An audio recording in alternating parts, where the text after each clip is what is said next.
Welcome back, everyone. As we promised, we are here to talk about cybercrime against women, a most important issue in this year. And as promised, we have a duet. Costanzo Matteuzzi is a lawyer. Selene Giupponi is an engineer. And they both part of Cyber for Women, the Italian chapter. So I'm not stealing any more time, and I leave the speech to you. As usual, the slides would be available at ISDC website after this week.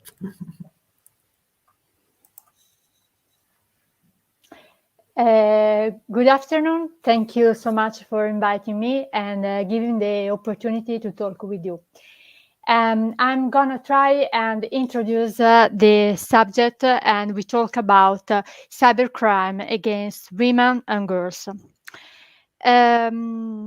The problem of the online crime has become a pandemic and women and girls are more often victims.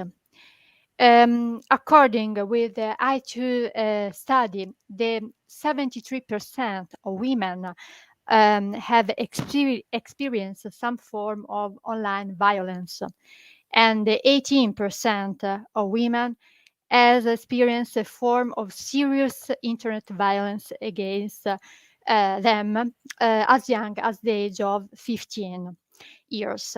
And according to a survey by Fundamental Rights Agency, the 75% of women in qualified profession or top management have been victims of sexual harassment, and 1 in 10 women have experienced stalking or sexual harassment through new technology. Now, over the past 20 years, internet has become an integral part of people's life. This massive use of ICT by adolescents, but adults too, represent a circumstance not devoid of legal relevance. And internet is a change in the criminological scenario, especially in relation to girls and to women. Our talk intends to investigate this phenomena known as cyber sexual abuse, or commonly known revenge porn. But we talk about sexting and body shaming too. I want to share my slide. Excuse me.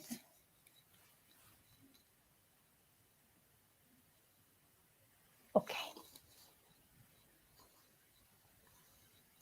There is no difference between real world and virtual world. What we do in practice, we can also do virtually. And it's not a secondary life, it's our life. And the effects of what we do virtually can be more disruptive because reach hundreds of people and persist over time.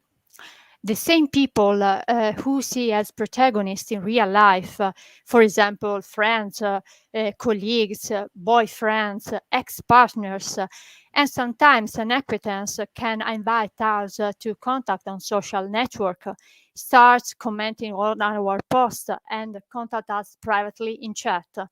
We can also have a person replace by creating a fake profile and inserting photo, and other time we can have the crime of extortion, and these two offenses are widespread.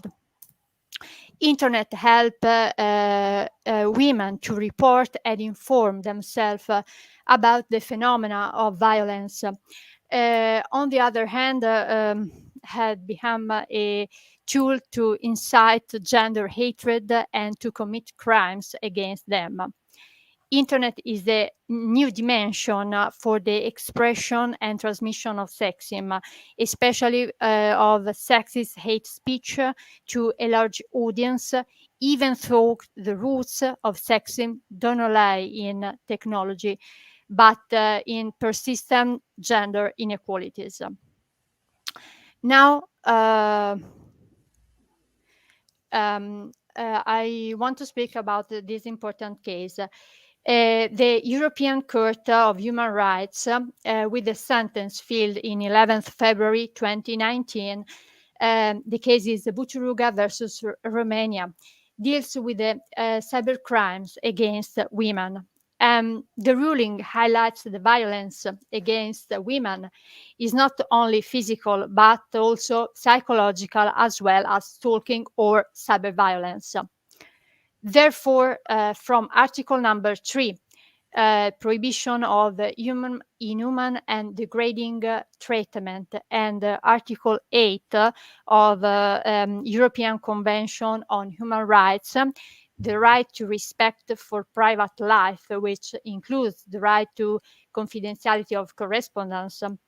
There is the positive obligation to adopt preventive and sanctioning measures in case where a woman suffers intrusion into her computer, social media profiles, as well as theft of intimate personal data and images. A Romanian citizen who filed a complaint against her ex-husband for a repeated episode of domestic violence and for abusive use by the ex-husband of her accounts, including the Facebook page, the computer intrusion, web stalking, and data and images acquisition. And the applicant claims that the police took protective measures too late. And this report takes stock forms that cyber violence against women can take and identifies 6 categories: intrusion, hacking, imitation, impersonation, surveillance, tracking, harassment, spamming, recruitment, and malicious distribution. It defines intrusion as the technology to gain illegal or unauthorized access to system or resource in order to obtain personal information, modify or insult the victim, and takes, for example, the form of violation of password and control computer functions. Surveillance involves the use of technology to monitor the victim's activities and behaviors in real time or chronologically by means, for example, GPS monitoring or K monitoring, and to recreate the victim's activity on the computer. And cyber violence comes in many forms, including online stealth, unwilling pornography or pornography revenge, gender-based insults and harassment, shame on women and girls, slut shaming, unsolicited pornography or sex extortion, rape and threats, disclosure of personal information, doxing, and trafficking facilitated by electronic means. So the online stalking online stealth is a stalking carried out by means of email or the internet, and it consists in repeated incidents which may or may not be individually harmless, but which, when accumulated, can generate a feeling of insecurity, cause in the victim and cause her some distress or frighten her or alarm her. And an intimate partner violence perpetrated offline or online can increasingly economic with information disseminated online, compromise current employment of the victim or the opportunity of their future job search. And okay, revenge porn. I'm not a fan of this name. Revenge porn is a popular name, but I don't believe that the name is correct, because the term revenge identifies a reaction to an unfair behavior or that hurts, and the community can consider a reaction justifiable.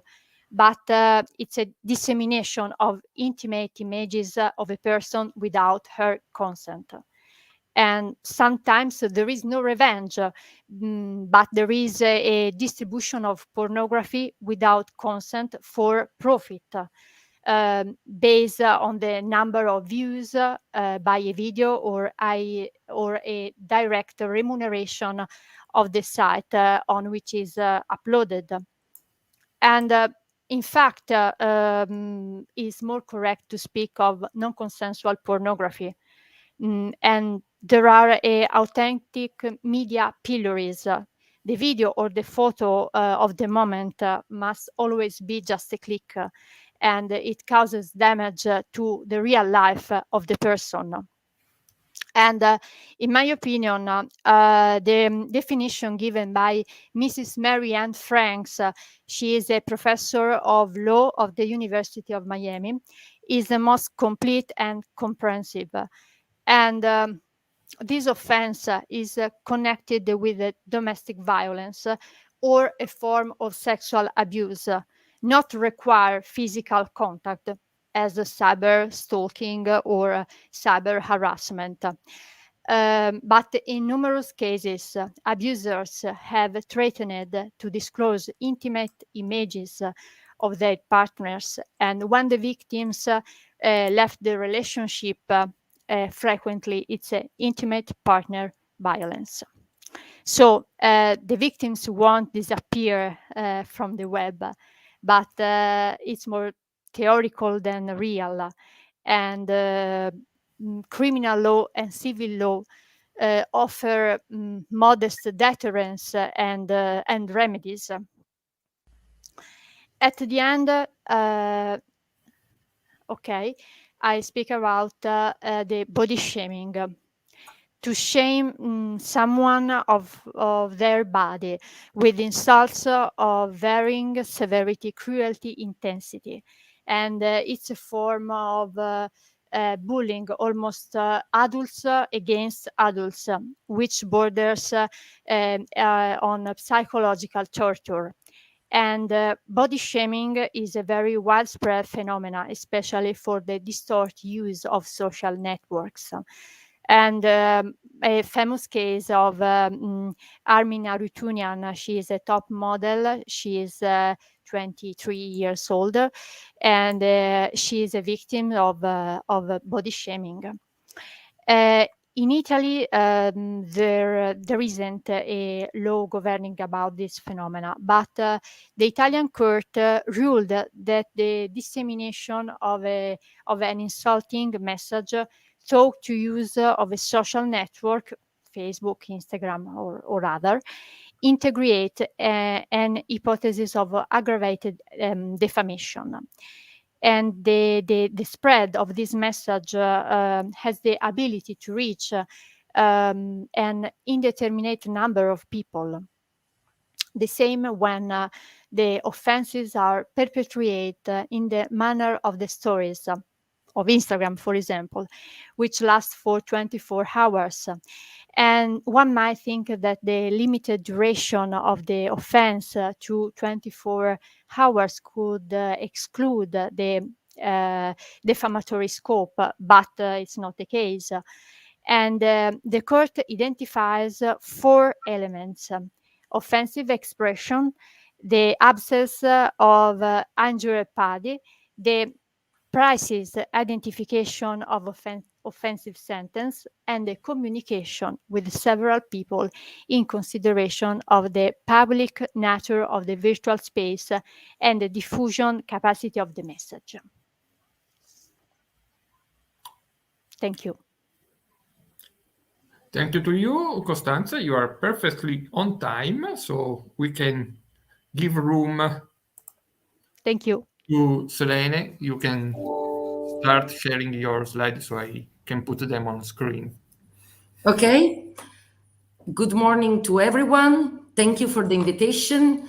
And I continue the presentation that Costanza starting about the digital forensics case and with the real cases that we have in our Italian law court, but also in international way. So it's in elaboration, the slides. Okay. I'm into screen. Okay, thank you. Perfect. Okay. So we are speaking about the role and the importance of digital evidence and digital forensics, because a lot of time when we brought in the law court and some screenshot, they are not they are not valid, and a lot of time some victim has this kind of problem.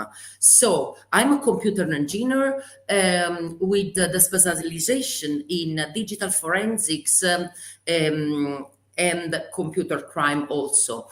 I was one of the founder of the European Cybersecurity Organization, and I'm also in the council member of Women for Cyber Foundation at Brussels.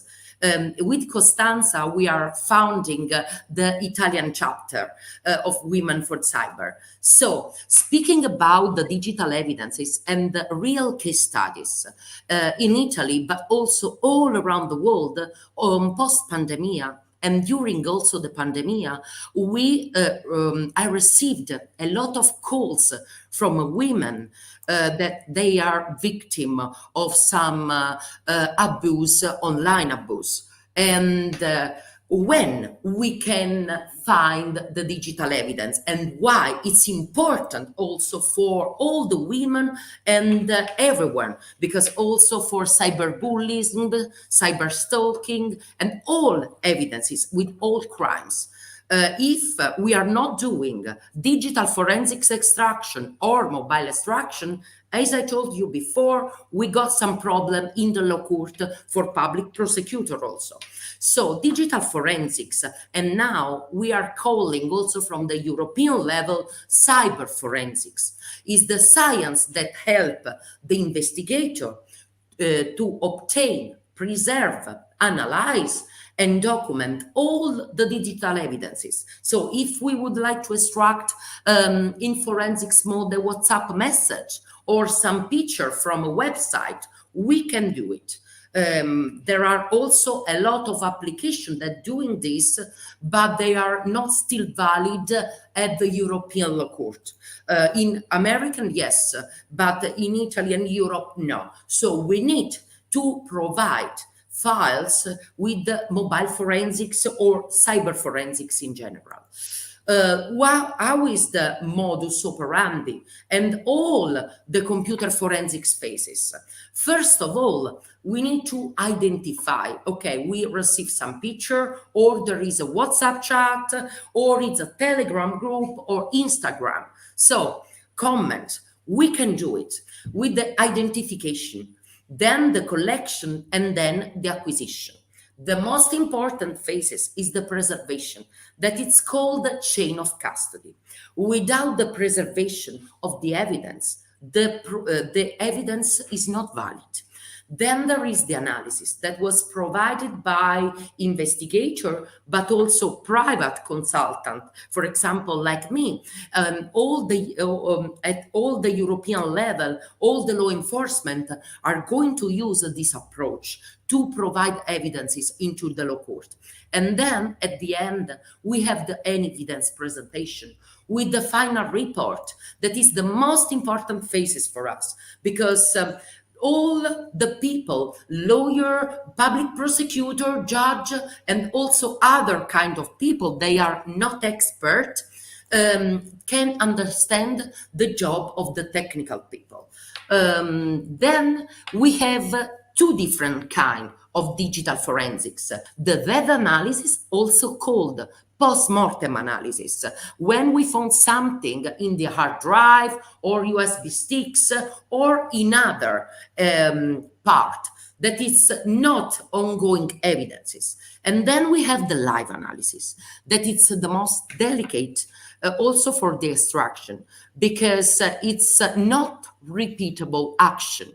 We can do just one time, then the fingerprint of that image is going to change. For example, if we are going to take a post on Facebook or Instagram or another kind of website, it's a live analysis. Also for video surveillance, we have to approach with the live analysis.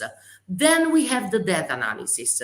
All the server also can do it, but we can do a lot of live analysis, especially during the pandemic with the video surveillance, chat, and so on.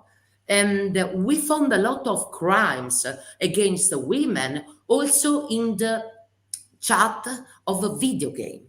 So when we found something, and also women and men is going to play in a specific platform for games, not only PlayStation Network or Xbox, but also other kind of gaming, also online from the smartphone.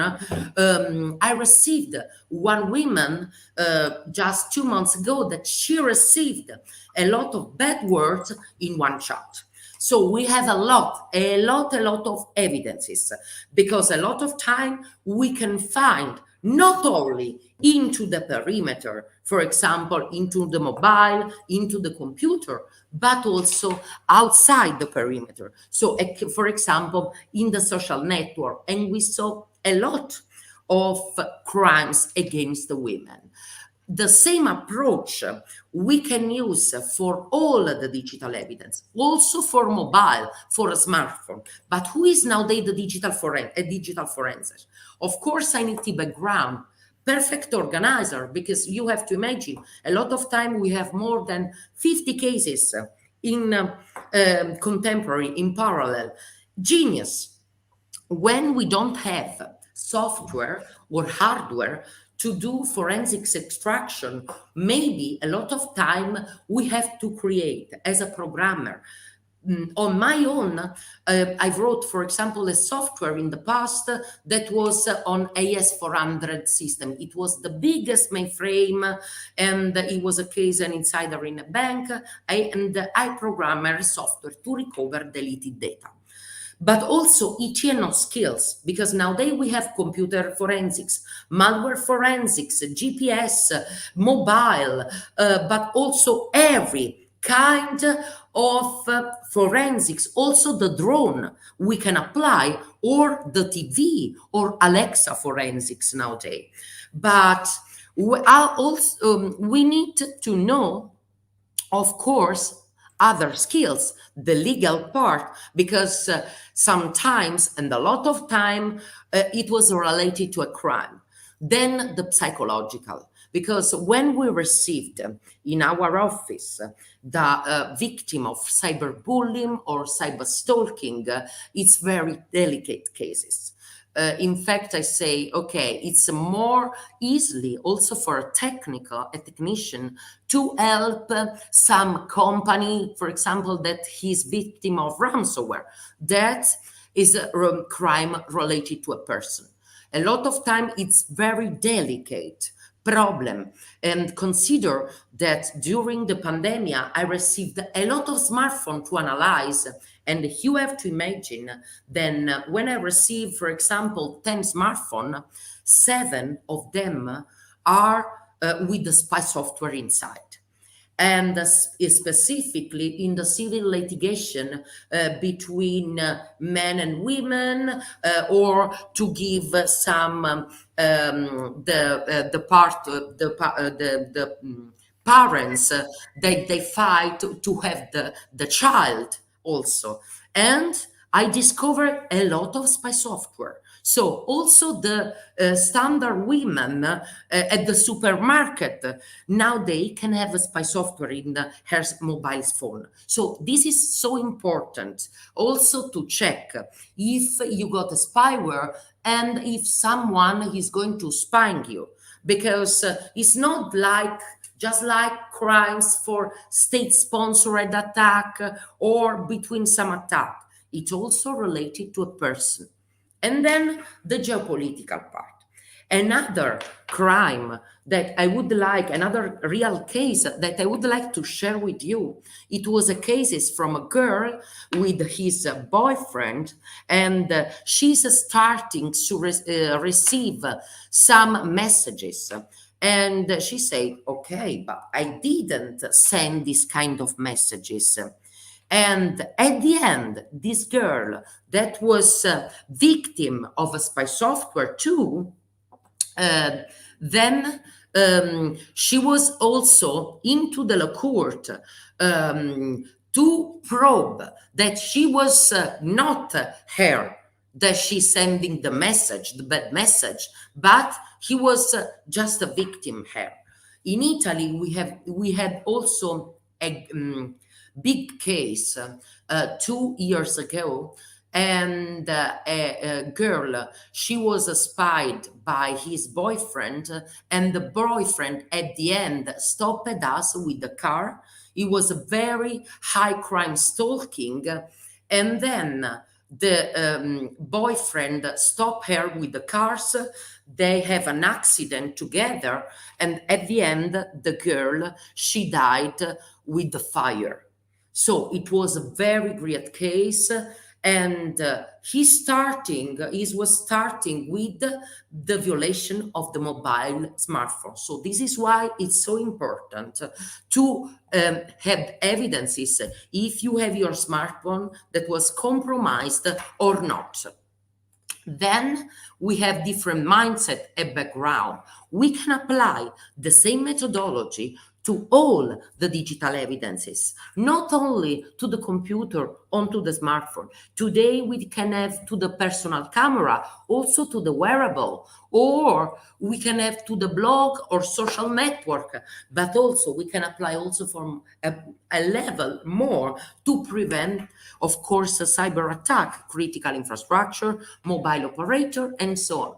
But for us, it's very important also to understand the modus operandi of this kind of crimes, computer crimes. And a lot of time we starting from a psychological perspective, from this kind of research that was made by UNICRI and was called Hackers Profiling Project. And we are starting to study the modus operandi of the attacker, because it's not only the cybercrime. We have to imagine it's also sometimes related to the female trafficking, drug trafficking, and so on, the crime against the women. In fact, there is a good, very good and report that was made by Europol with all the part related to the crime against the women. So nowadays, also the organized crime is going to use the cybercrime to support into this crime. And it's so important for us to understand the modus operandi. The same approach, as I told you before, we can apply to extract evidence also from the Internet of Things, or from your cars, or from some drones, but also from the airplane, or Telegram, WhatsApp, Signal, and other chats. So it's very important for us nowadays to understand the modus operandi and the connection also from this kind of crime. Thanks to the digital forensics and to the cyber threat intelligence, also we can have a big picture of this kind of crimes, not only related to the threats or activism or cybercrime in general, or state-sponsored attack, but also related to the girls. And another project that I would like to present, it's Women for Cyber, that for us is so important also to understand and to promote the cybersecurity field to all the women. We are going to start this project at the European level. So when was launched, and it was launched by EXO, the European Cybersecurity Organization. and it's the European Cybersecurity Organization was one of the first and was the only public and private partnership with the European Union and with all the organization, with the European Commission, with the company, and also with the school. And then inside the EXO, we provide this kind of Women for Cyber. We have some action and some roadmap to respect.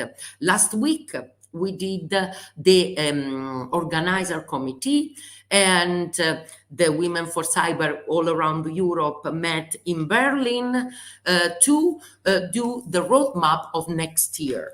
And as an Italian chapter, we promote some roadmap, a specific roadmap for our country, because at the European level, all the country can apply for a specific roadmap or implement, because all our countries in Europe had different kind of problems also to prevent and to promote education. But first of all, for all the country, we are according about awareness, best practice, role model, tailored training program, but also the women in cybersecurity job market, because we understand that also women can help other women that are not technical. And this is so important, because when I received also some calls from my customer that she's women, they are women, a lot of women, they are speaking, okay, I prefer a consultant that she's a woman, not a man. I don't know why, but a lot of time it depends case by case. As I mentioned you before, the psychological part, it's very important to prevent and to support also the victim of this crime, cybercrime against women.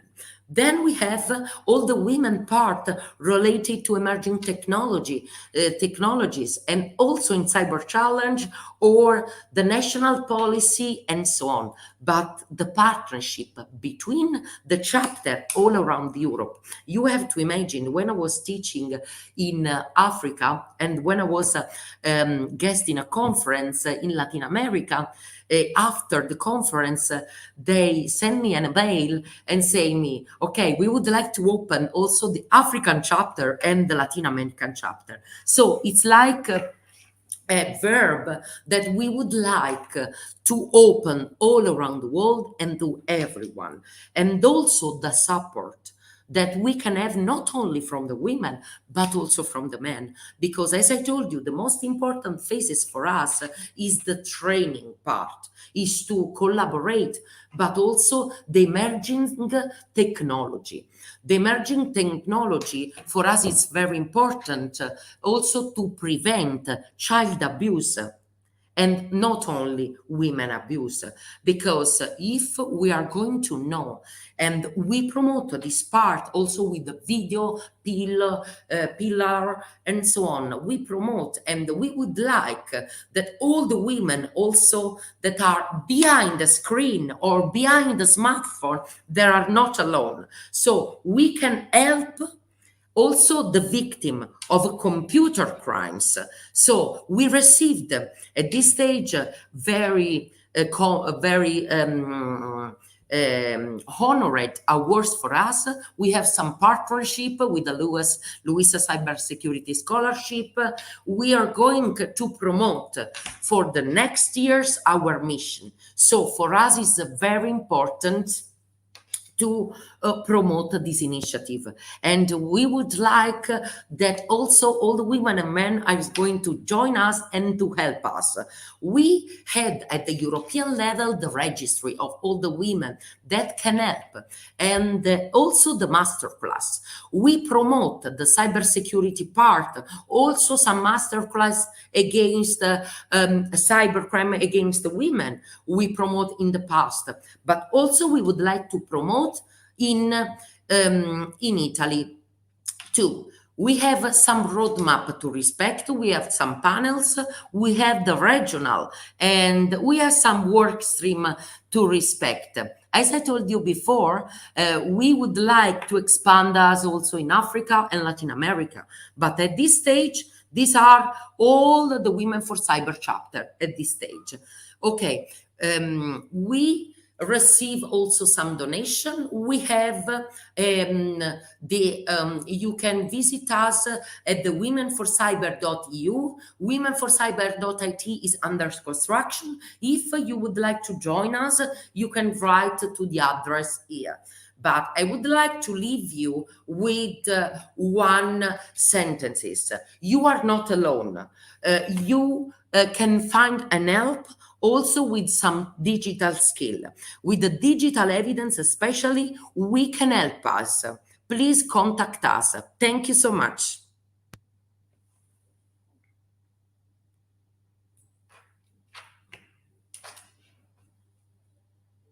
Audio. Thank you to both of our wonderful speakers. They were right on time. So even our engineer can go to catch our flight. Thank you. And Thank you we leave you with this message of hope that from the net can come threats, but you can also find hope and help in there if you search truly. We'll be seeing each other in 24 minutes again to talk about cybersecurity and risk of privacy in medical health and use of new technology. See you Thank later. you. Bye. Bye. Thank you. Bye. Thanks, Engineer Selene Giupponi and Costanza. Meanwhile, just a brief update about IGF is, well, there's some problem. In fact, we found a small places because Internet Governance Forum don't have any electric plug for people. No, it's not a joke. It's true. So we found a side, but we are still on IGF. Don't worry. So thanks for the previous speaker. Yes, very, very important what they do. And but as usual in SDC, we always try to give solution, not just publicize what we do, because it is we can find everywhere, right? But is important give always answer. So this is the problem. How can we fix that problem? And it's not. I don't think there's always one solution.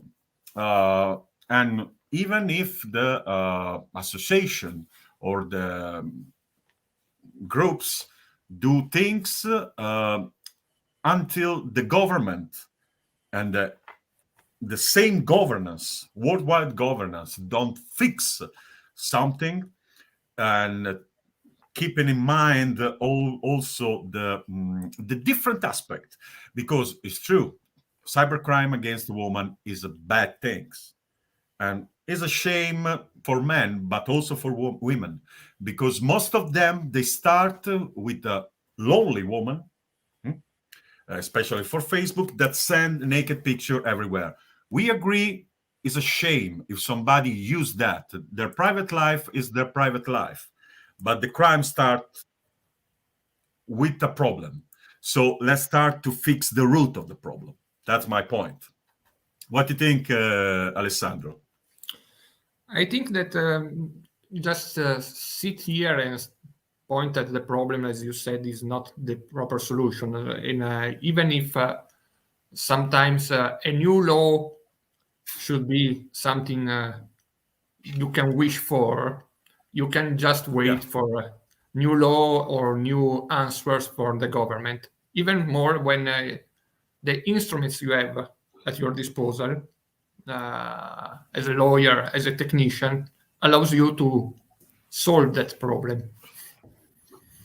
So it's true that in England you have a whole culture of e-discovery and digital proofs during the proceeding.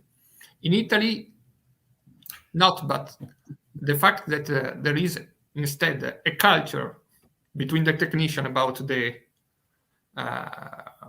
reliability and truth about the proof collected, even if they come in digital form, can help you make the judge understand and solve the problem. Even if there's also you're human going bias. through the civil processual code or the penal proceeding code, you don't find the right article for that kind of proof. Doesn't mean that you can find a way to enter the truth in the usual dialogue between the court, the attorneys, and the parties. Yeah. Well, true. I agree totally. I just want, because first of all, I want to remind everyone they can write comment and ask through the chat in all during the stream, and about everything we will try to answer in the most nice way. Let me say that. But yeah. But let's think. Meanwhile, we're waiting the next speaker. Let's thinking about why a man have to. I try to make a different format. I remember when I was young, there was Maniac, with the coat, Humphrey Bogart coat, and show because it was naked, right? But this was a crime.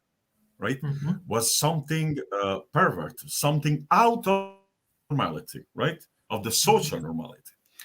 Right now, it happens the same. A lot of men send pics of her genital in the chat, right? So, what's the difference?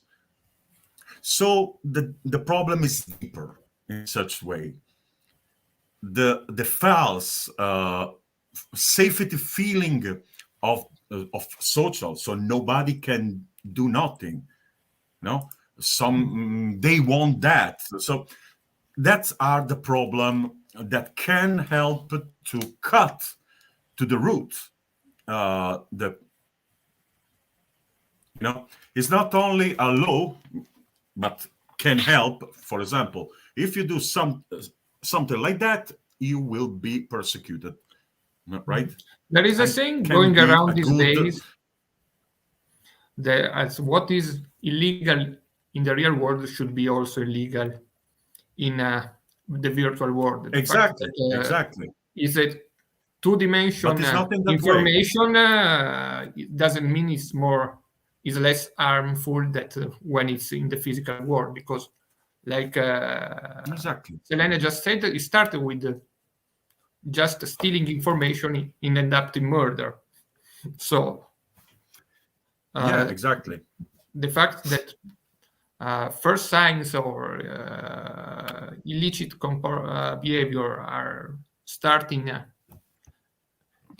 before in the digital world doesn't mean they should be tolerated or should not be persecuted. They must have the same treatment. So manage it in the same way. That's the only way. No, but it seems that digital life is totally different from real world. But the person behind the nickname, behind even a fake picture or just a GIF, they are real person. And this is what is wrong from my point of view. I could say also that this comes from a bias that we inherited from the social platform, because they started saying we are a totally different reality, we are our own rules, your rules you cannot apply to us, and then they end up like in the problem with Sebastian, that you ask for protection, and instead of protecting you, they shut down your yeah, because they offer something, so you have to pay this something, right? And it seems you are paying that with your problem, your personal problem, because social heat, this is only my opinion, of course, and I can be wrong for sure. Social release with this false, wrong sense of safety, release all the private needs. Let me say that. I remember a case: 300 women in a Facebook group contacted me because their naked picture was uploaded in a material porn website. Mm-hmm. What you can do, ask to remove. But I don't want to investigate, and it's not my business why they did. But first of all, they have to understand the risk.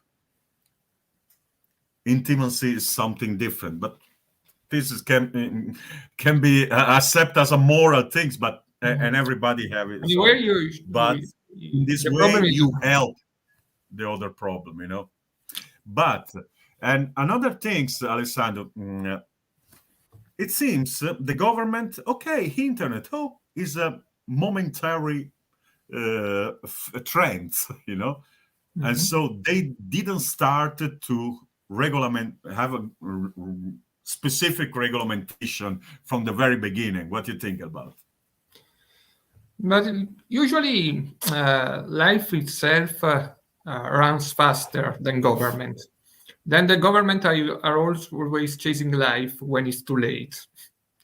And when they're chasing life, usually it's to say no, because life, as an old lawyer used to say, just want to live. But if you don't keep watch in what are the new horizons that we are reaching, sometimes you arrive too late. And even if you want to impose a good rule, it would be felt as an abuse because you were free before. And now they said you no, no, no, no. Yeah, I agree totally. So meanwhile, it seems even IGF have a stop. Have a stop because everybody are in the food hall with 3 types of cuisine: American, Italian, and Asian. I can guess which one is getting more visited by, but Asian. and I was saying not Italy. No, because okay, let's take light things.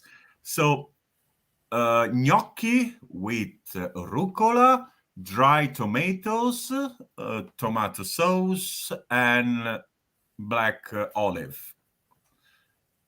I don't remember this recipe. This is typical Italian. It's like when lawyers talk about cybersecurity. Yeah, but sometimes you need. But it's important to understand even the perception, the people have.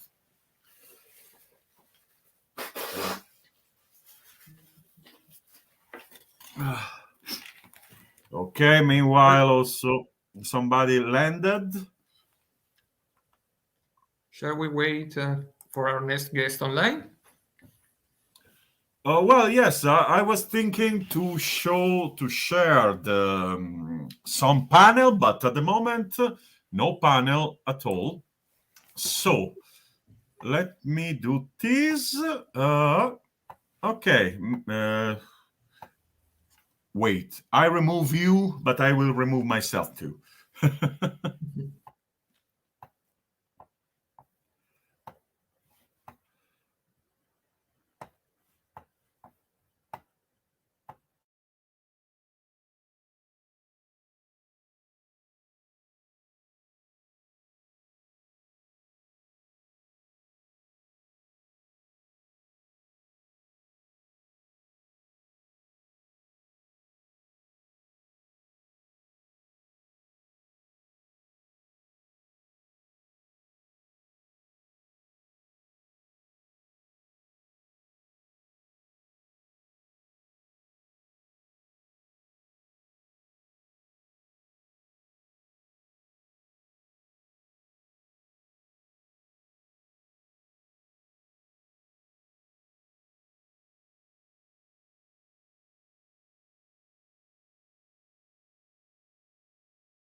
Welcome back. We are here for our next guest who is joining now on stage, Aldo Pellico.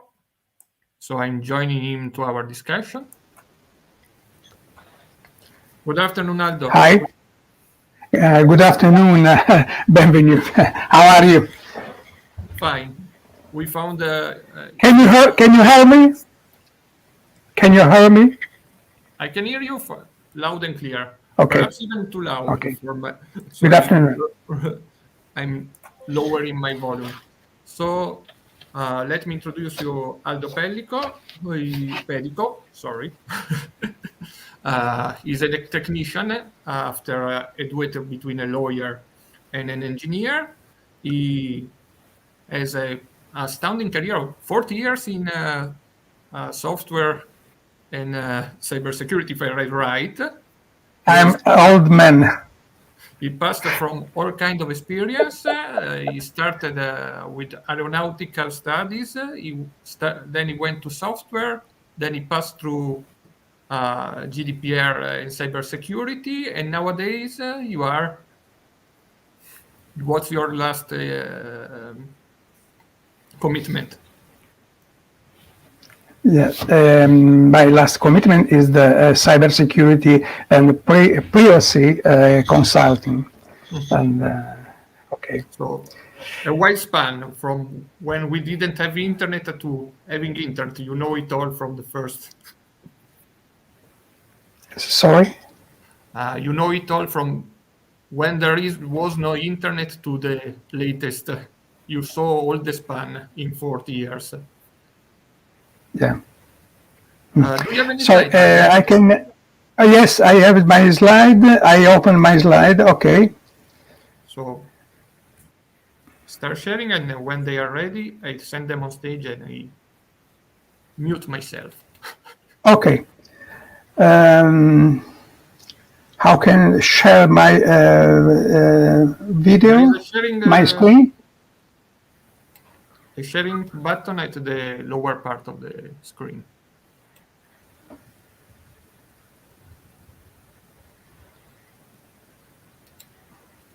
Just a bit. They will upload and then I will send them on stage. I don't find the button. Where is Lower video part, camera? Lower. sharing condividi from after Yes. video camera. Okay. Find it.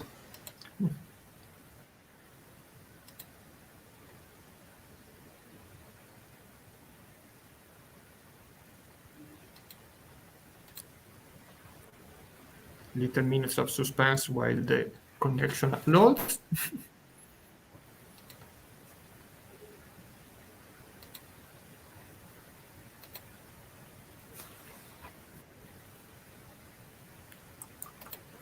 Share.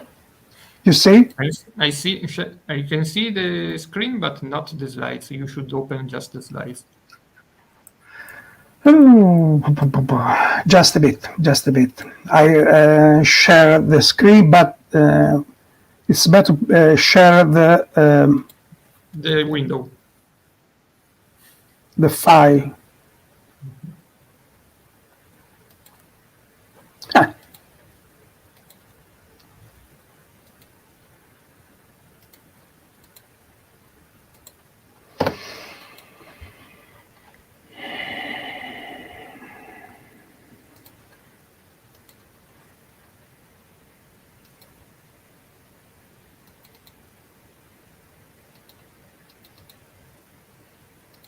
I'm coming. Just a bit. We have a whole hour. There is another way to see the screen shot, the screen file. Just a bit. Okay.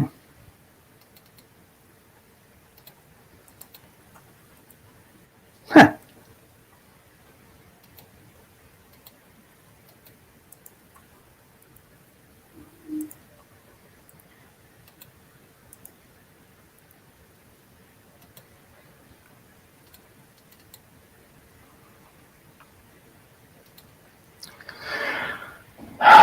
sorry, explain me why can I do, how can I do the share slide? Okay. Okay. From your computer? Yeah. Do you have a PDF or a PowerPoint? You can upload.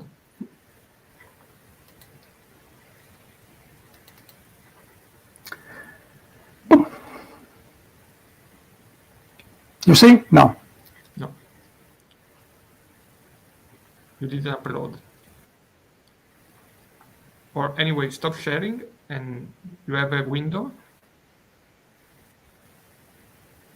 Ah, no, they are uploaded. In upload, is in the upload. Mm-hmm. Wait, Could be the right. processing.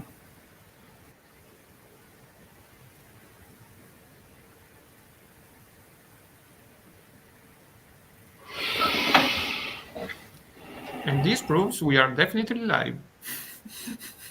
It's a big file, huh? Mm-hmm.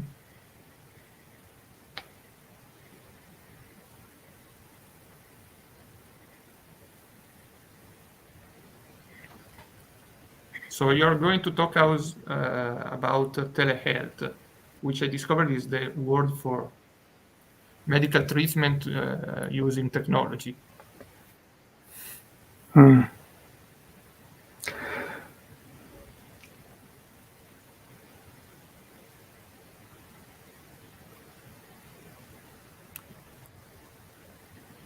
How many telehealth projects you were consultant to?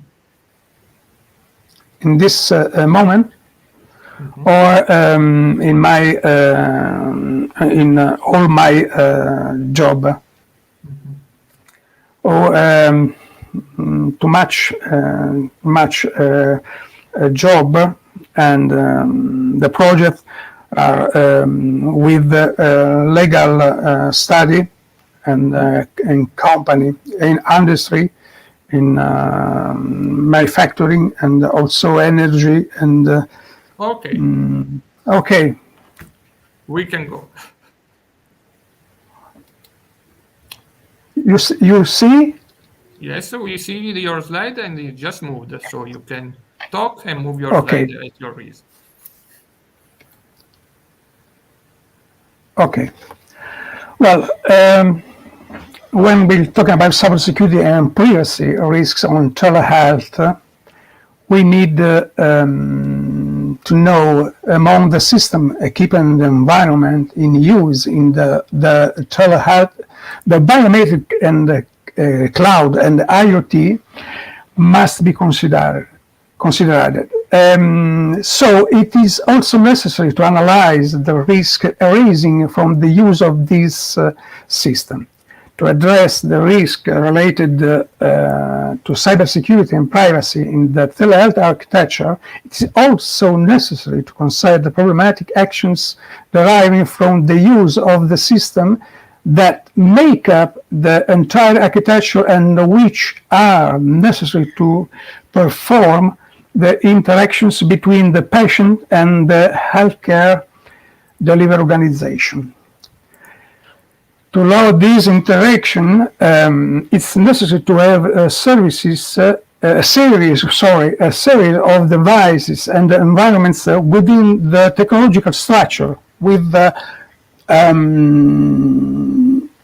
which increase the risk factors to be taken into consideration in the risk assessment phase, necessary to protect both the patient's privacy and the entire system information management.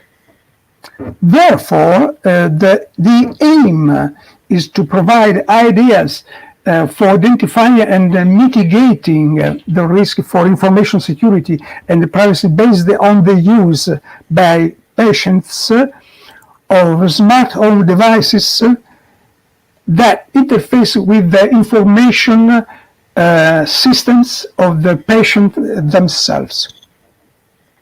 Furthermore, in order to highlight countermeasures to a potential vulnerability of cybersecurity and privacy, it's necessary to relate is the zero trust paradigm, within which solutions are briefly described. Go next. Okay.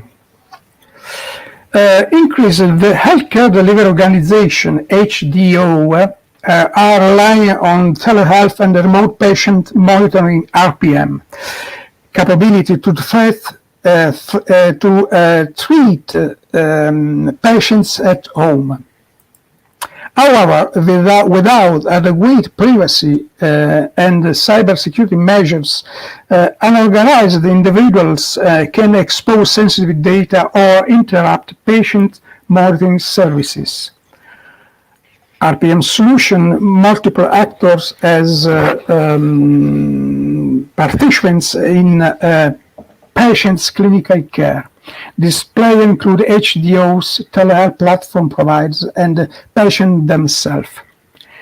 Each participant use, manage, and maintain different technological components within an interconnected ecosystem, and each is responsible for safeguarding the component against the unique threats and the risk associated with RPM technology.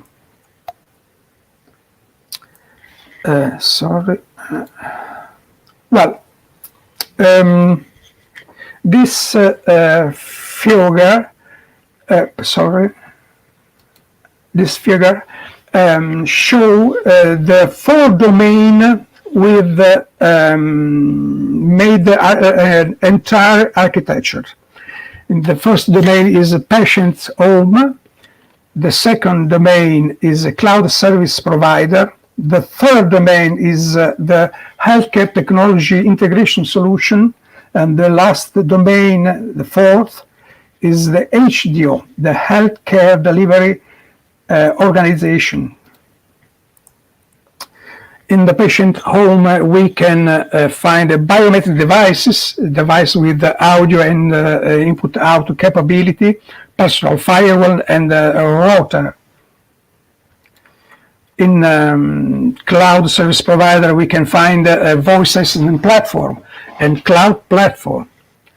In healthcare technology integration solution, we can find application for integration of the telehealth.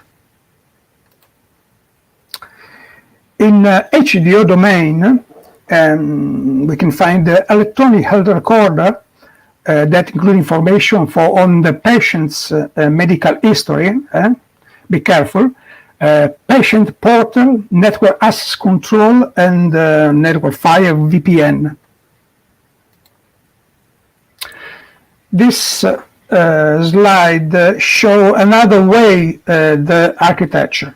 This solution show the three level, the business layer, the security layer, infrastructure layer, distributed in all domain.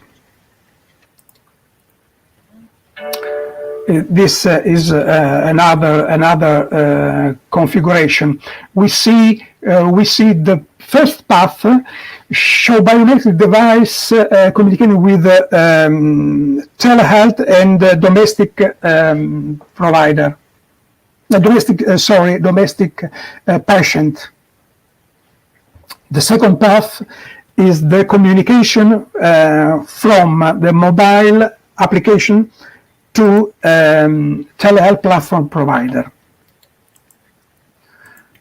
This is the most complex, and so in this scenario, I want to see the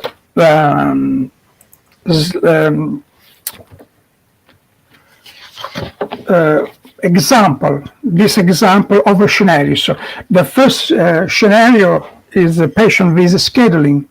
The first step is the smartphone device may have code functionality to recognize the voice command the patient.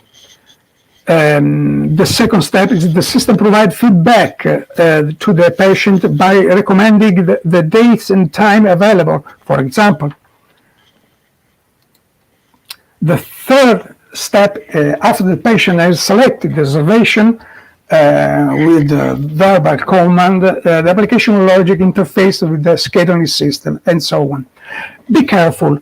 This interaction from patient's home and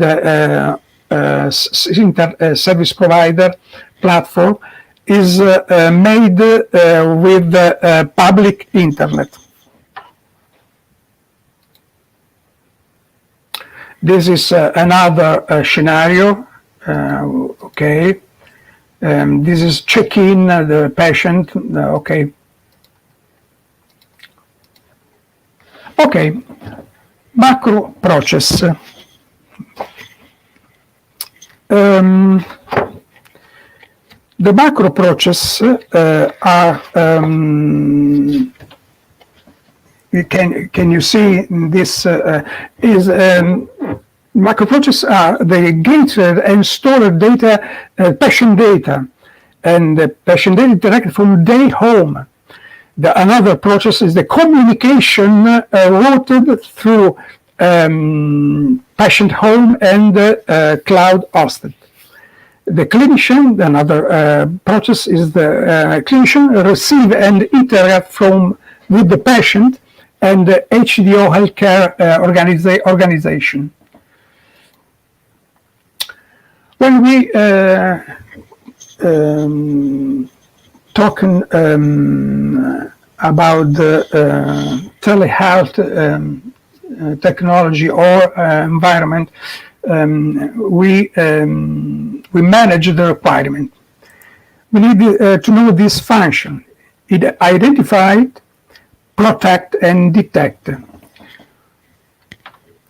The identified is the activity, critical activity to developing and organization or understanding for managing risk. Example, risk assessment include the risk management strategy. Protect. This activity support the ability to develop and implement appropriate risk-based with the identity management, authentication, and access control. Also, data security with the include confidentiality, integrity, and availability. Detect. This activity allowed timely discovery, the anomaly and event detection, quindi anomaly situation. Okay.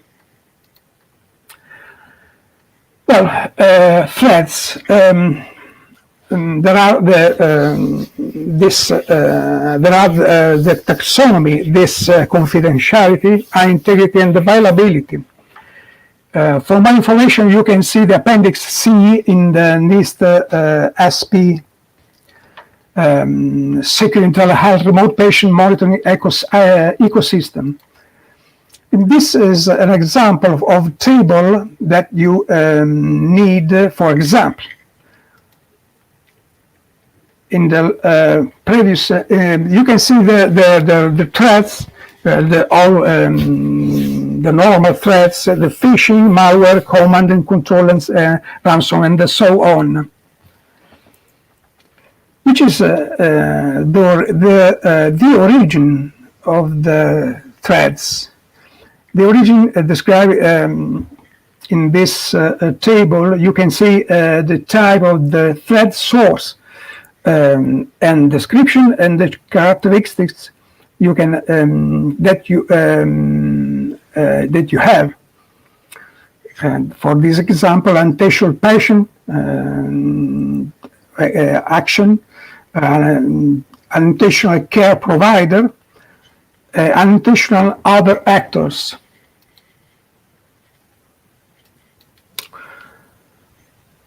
Likelihood.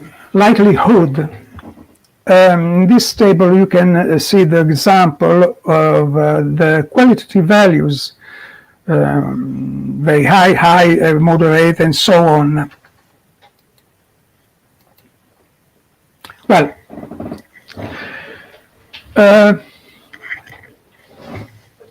to model the threats, we need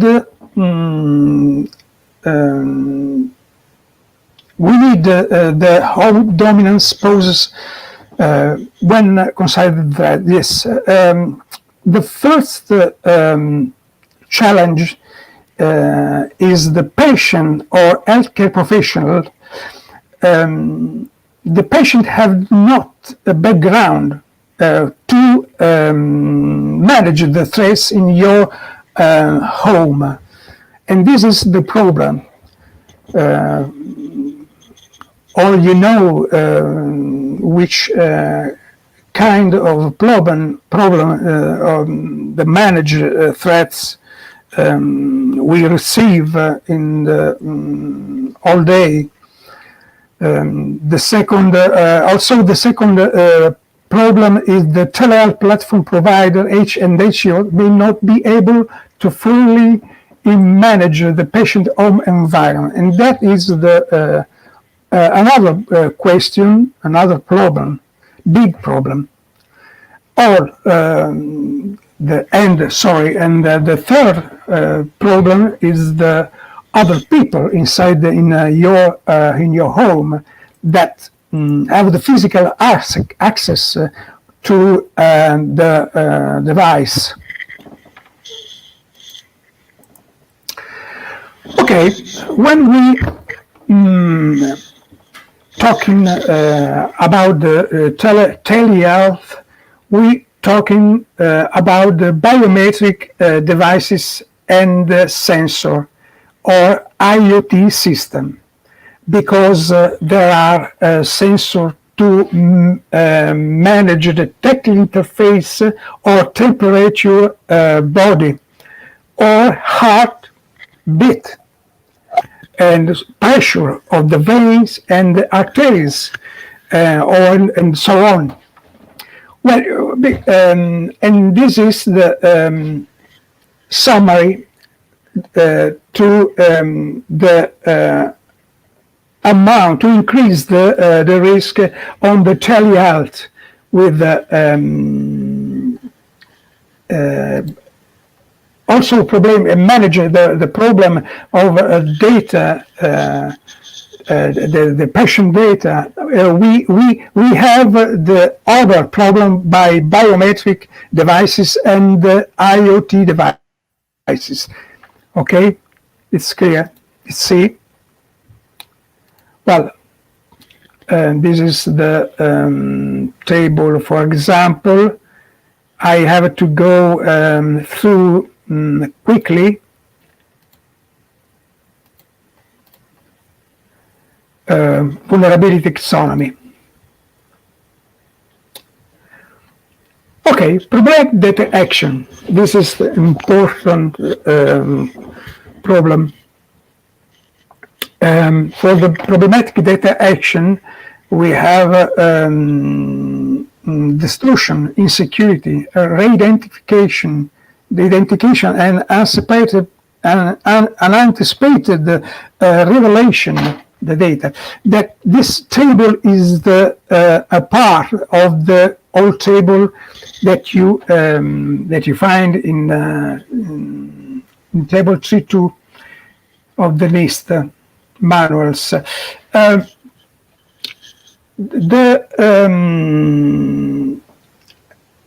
This action made a negative impact. And the risk is the result of a threat actor and that successfully exploit one or more vulnerability. And you can see this in this table the risk of the in this taxonomy we find this risk and related description. And value and or risk value level, sorry. Okay, this table describes the cyber privacy risk, taxonomy of privacy risk, and there is in this table the list of control, and I have no why. Okay, this is well. I arrived from the best problem. The NIST made a methodology to assessment the privacy risk. The name of this methodology is PRAM, P-R-A-M. And this methodology conducts a privacy risk assessment in RPM architecture and remote patient monitoring. The processing inside in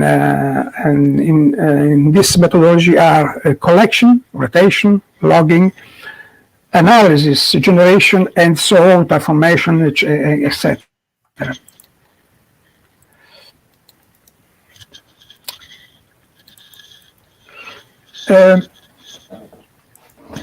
We see the problematic action inside the methodology. The problematic action are the story and moving data creates more point. Story and moving from patient home and HDO system, and this is the problem. This communication.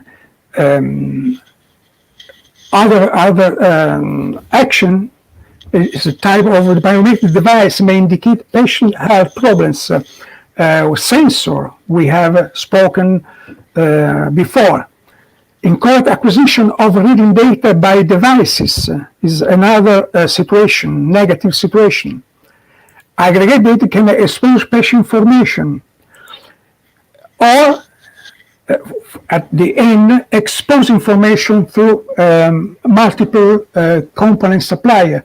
There are patient homes, the service provider, and HDO system.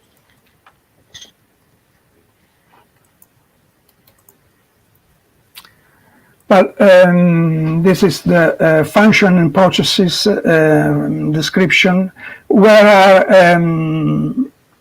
the function and in which components used and in which domain.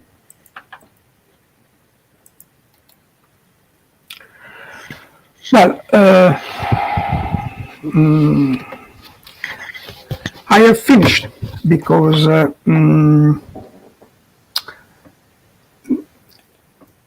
and this last slide. Anyone wishing to deepen the subject can do it by reading this manual. If you want, you can see this manual to explain better the situation on the telehealth configuration and telehealth risk management system and telehealth risk management assessment.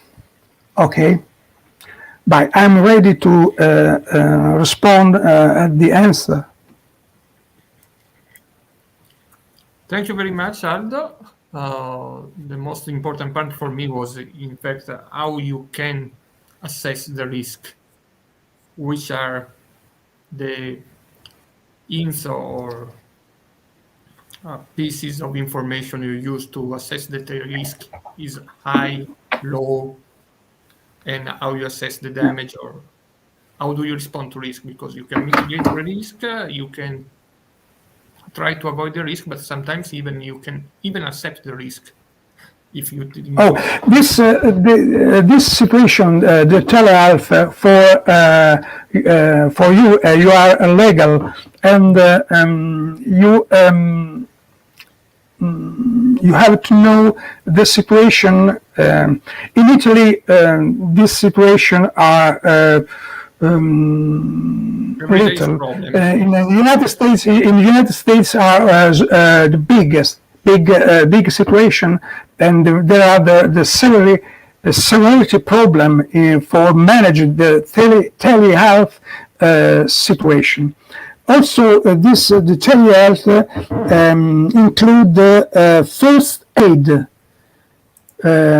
primo soccorso, first aid, and that's this serious problem. Okay, to identity management, electronic authentication, and so on. Okay. Thank you. Let's see if we Okay. have some live comments, but I don't see anything more. So anyway, can we have your slides for publication on the Yes, I send you. Tell me about. I can send you with it's possible with the chat. No, but not now. After the week Okay. when all the presentations Whenever, are over, whenever and wherever, whenever. our guest who add slides, because some of them just Okay. do a speech without slide, but then I would oblige them to give us a script or an article by them, and they would be available at the ISDC website. Thank you very much. Okay. We will be seeing each other in 20 minutes. For now, from telehealth, we are moving to startups. Thank you very much, Aldo. Ciao.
Welcome back. Let me introduce you our next guest and panelist, Andrea Cosentino. Hi, nice to meet you. Nice to meet you, Andrea. So we are moved from the creation of content online to the protection of women to telehealth, and now we reach the startup, and you are going to talk us about how important is cybersecurity in the life of a startup. Would you like to introduce yourself? Yes, so I'm an engineer with a master in finance. I have created a startup, a think tank, to explain Italy to sustainable hedge fund in London, using several direction. One is the financial direction, energy infrastructure, and geopolitics in the same report. In this way, now a lot of sustainable hedge fund in London can understand Italy, and after I decided to pass the report to a lot of Italian expat in London, because the community is very exaggerated. So 700,000 of people of Italian in London before the Brexit. And I spoke with Giovanni that the cyber for the startup is very, very important, because so to protect the idea of the startup is very important, because at the start of the startup, so you have some ideas, so no, it's very important to protect. Also, for example, maybe in London, the speed of justice is very fast. In Italy, is very low. So in Italy is more important to have a strong skill of cyber security inside the company. Okay. Do you have any slide, Andrea? No, sorry, no. Sorry. So you are going to talk a Yes. free speech. So I'm not stealing you any more time. So feel free to organize your speech as you wish. If you Yes, want me to no, for counter, yes, so only I won't say only the very fast things. For example, the slow speed of the Italian judice is 8 years to have again the money. It's very important to invent a new solution to protect the company. A new solution is passed for the capability of cyber security. Also, is another problem that often how do you say, the hacker enter, if you are a big company, if you are diciamo, a global company in the world, enter in the part of the company, in the country where the company... So there is this prejudice, I'm too small to be hacked or too young to be hacked, and I don't need security or protection. Yeah, for example, and this is very important in the financial sector, for entering the BlackRock is the big fund, so the hacker not passed by BlackRock, but by Accenture, because Accenture is the 100% of Accenture is Morgan Stanley, and Morgan Stanley is linked to the BlackRock. So this is very important for the big company, for the little company. I think is a good way to invest the money to have a good team of the cyber security. So you are telling me that sometimes the small company who is linked to a crowdfunding platform or an important investor is used as a Trojan horse to get into there, because their shields in cybersecurity are lower and more easier to breach. Yes, no, yeah, it's a truth, because, for example, I spoke with the people of the Bank of Italy, no? And a lot of top managers say to me that the problem, no, to create the virtual euro, no, the digital euro is not to the strong protection of the BCA or the Bank of Italy, but the problem of the global consulting company. So the hacker can enter in the system from the supplier, no? So this is very important for the big company. This is one of the motivation why the digital euro is decided to block it now. So, but for the same for the little company to protect the idea is very very important. So the point is we cannot even have, for the moment, a proper digital currency, is that they cannot ensure the proper cybersecurity level. Yeah, yeah. Yes, so really the problem of now is for the euro digital is a pass of the supplier. The big problem are the supplier. This is a big problem. Which, in your experience, are the main errors made by startups in cybersecurity? Which are the most possible way they would be reached? So it's really the big error is not to create a good team of people that want to work together, no? So this is very important to create a team, no, that protect the idea. So because if there is a lot of people go out or go in the startup, is not very is the base for the good startup.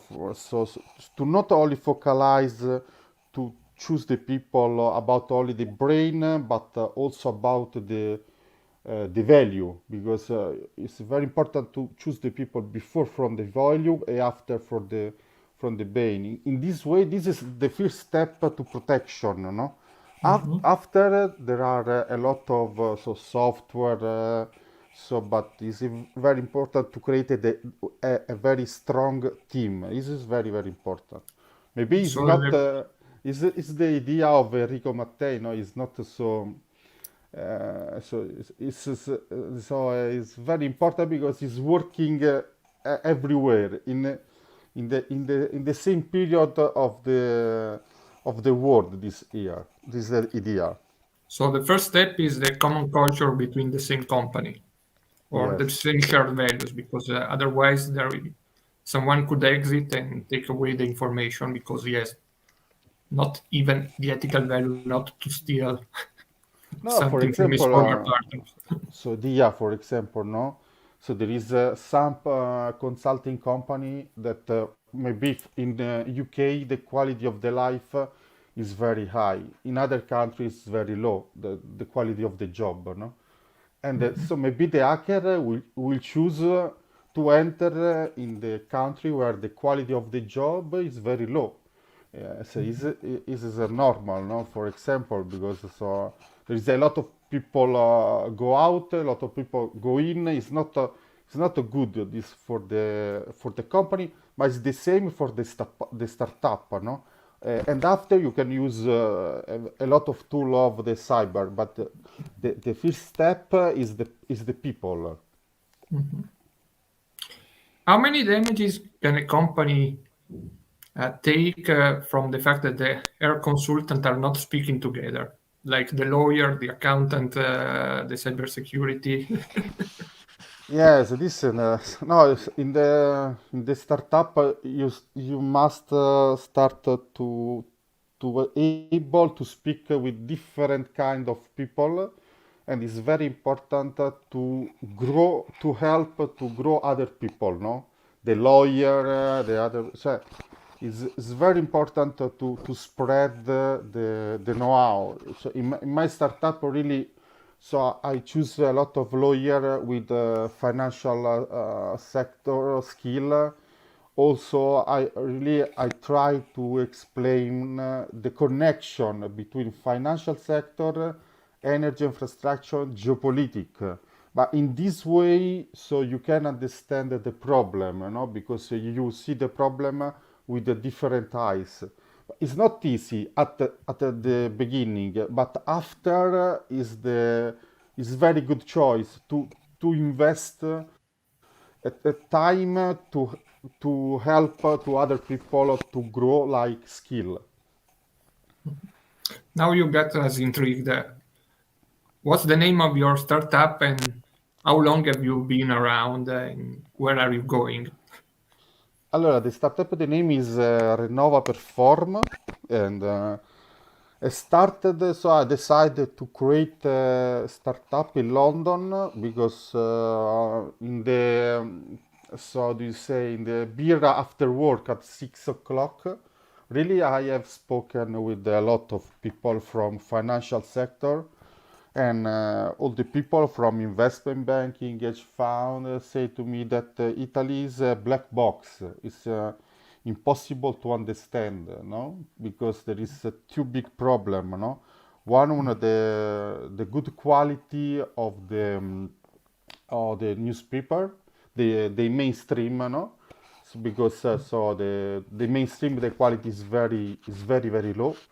And the other problem is linked to the cyber. No, the other problem is that so there is a lot of political volatility in Italy. So after 2 years, change so the government. This is connected. It's the judice, the civil judice, the civil law is very low. So it's very complex to create. To invest in Italy. We're very slow on giving answers. I think Consob is still wondering what crypto is. And the Italian government agency for digital access still has to issue the guidelines for smart contract, for example. Yes. No. That means that that's not the right ecosystem if you are a breacher of rules like a startup should be. Yeah, for example, in London, no? So when you speak with other people for business, there is the NDA, no? It's normal to write the NDA. In Italy, you can write the NDA, no? But it's not working, because so the civil law is incredible. So 8 years to reback the money is very absurd. These things it's good only for the mafia. This kind of law, and Okay. maybe it's Okay, but apart from London, which are other markets around the world that you can see as a good ecosystem according to the legal frame for cybersecurity and the growing of startups? But now, so after Brexit, really the top is Germany. It's impressive, Germany. So maybe a lot of hedge fund and investment banking moved in Frankfurt. The quality for the area for the startup is perfect, Berlin. So because there is a very good idea to invest money in the startup in Berlin. The other maybe good country, so the Bruxelles is a good area. So I say these things because I have seen my friend moved in a different city, after the Brexit. Really, I'm very impressed about Germany because it's in only 1 year it was able to steal a lot of things from London. And another good city is in Dublin. So it's the whole digital part of London now is in Dublin. No? So for me, now there is three very big cities. It's Dublin, Frankfurt, and Berlin. This is a good ecosystem. You know nothing about? Do you know nothing about Ukraine or Shanghai as different? No, yes, Mark. yeah, I think the good idea of the Germany is to create an environment for the startup in the Europe, because before there was Shenzhen and San Francisco, but I think that so the European people are very strong, no? So there is a good level of the master degree, a good level of skill. I hope for because I love Europe. During the university, I studied in Erasmus that the Europe use all the brain, no? All the brain, because the quality of the European people is very strong. Yes, maybe other interesting city for the cyber, for the IT is Vilnius, Riga, and Tallinn is other very good city. So, how much in the life economically cybersecurity affects the startup? So, you have to make investments in assessment, but in assets. Sorry, and but then how much is the revenue of these For me, commitments? so it's very important. So the so 50% to the money to invest in the cyber, because if someone steal my idea, my know my startup is finished. So it's very important to invest in the cyber. It's very important. And how do you protect?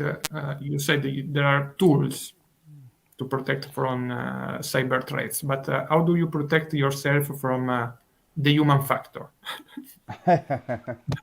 Maybe this is very complex. This so when I say that it is very important to choose the right people around the owner or the it's very so I was very lucky because I met some manager of Rigo Mattei, and this manager became my mentor. And in one beautiful book, he explained how choose the right people around you.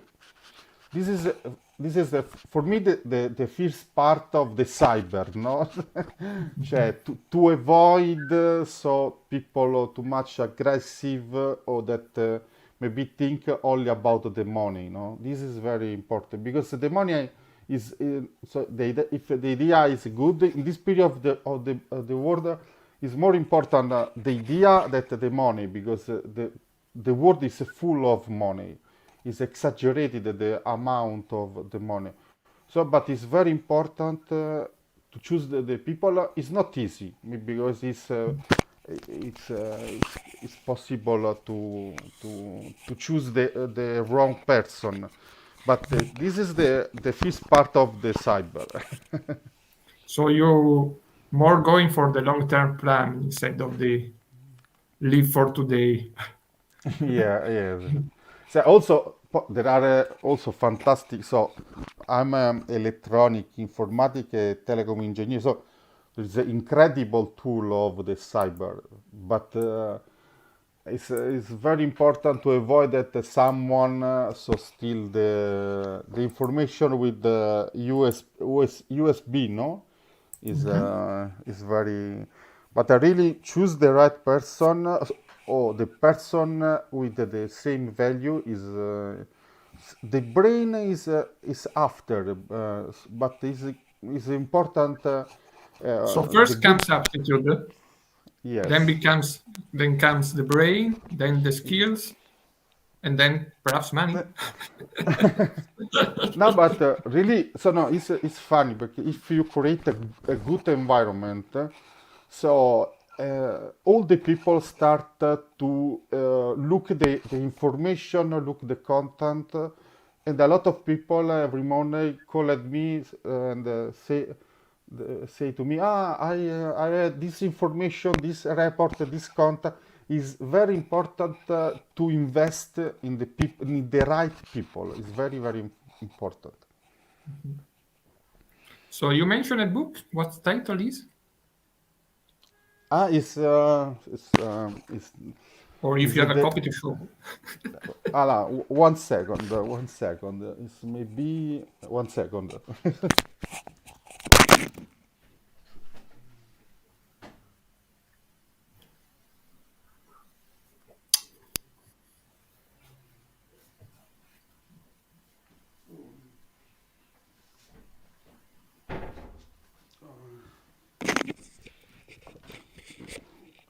So maybe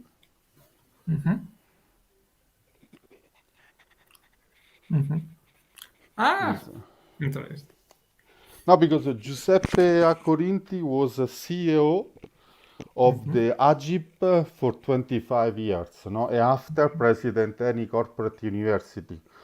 And in this book is full of all idea to create any from Enrico Mattei. But so the American system decided to close any. So Mattei invent all the solution, no? To choose the right person around the energy world, so the Italian energy world. And the first thing is so the how do you say the soul of the people. The second thing is the brain of the people. Think that this analysis, in my experience, because I started in an American consulting company, is the people choose only for the brain, not for the soul. It's when I have read this book, it was very incredible experience because it's wow, it's not only It problem changed your solving. perspective. Yes, totally, totally. And it was funny because last week I met three hedge fund, and there was also how do you say the doctor, the psychologist, no, to the speech, no? And during the speech, I decided to speak about this idea of Enrico Mattei by Accorinti. And the psychologist said to me that the soul is the first thing between the people, is empathy, and after the brain. So it was impressive because usually if you want to enter in some But he was a consulting, Jungian psychologist. yes, He was a yeah. Jungian psychologist, not a Freudian psychologist. So, but I prefer to study the idea of the people that created the incredible company, because this is a good idea to understand these great people, great Italian people, created the important company. But it's not Enrico Mattei, also Federico Caffè is the professor of Mario Draghi, invest a lot of time to create a very strong group of the alumni, no? So, and now, for example, Giovannini is the alumno of Caffè, and the other person, Visco. But it's very important, the empathy, no? But the right empathy with the good value. Maybe it's not normal speech, this kind of word, but really is very, very important. So, in closing our small chat, what are the next challenges startups and cybersecurity are going to deal with together in your forecast? The next, maybe I think, so now really I'm studying a lot of the critical raw materials. So because the cyber is the software, and the hardware is only in the future critical raw materials. Maybe the next startup is very important in this kind of sector, and to join in the same moment the software and the hardware. Okay. Thank you very much, Andrea. We enjoyed our small chat from the point of view without filter of a Thanks a lot, Mr. lawyer. So you don't have slides to share, but if you have time and will, it means you must find it. I will ask you for a brief article by you.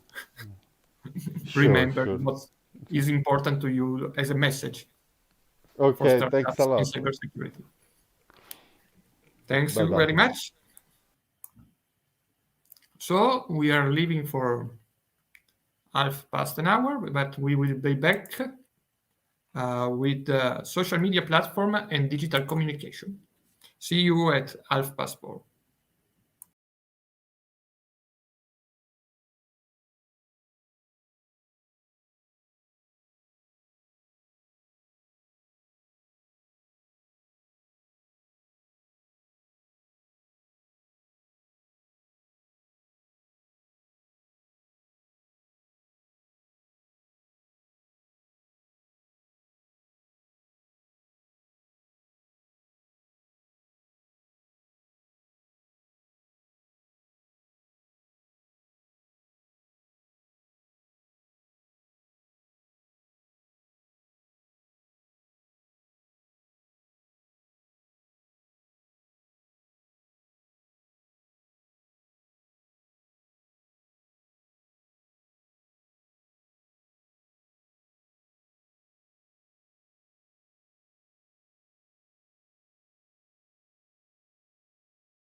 Welcome back, everybody. We are here for a new session with, again, Sebastian Zdrojewski.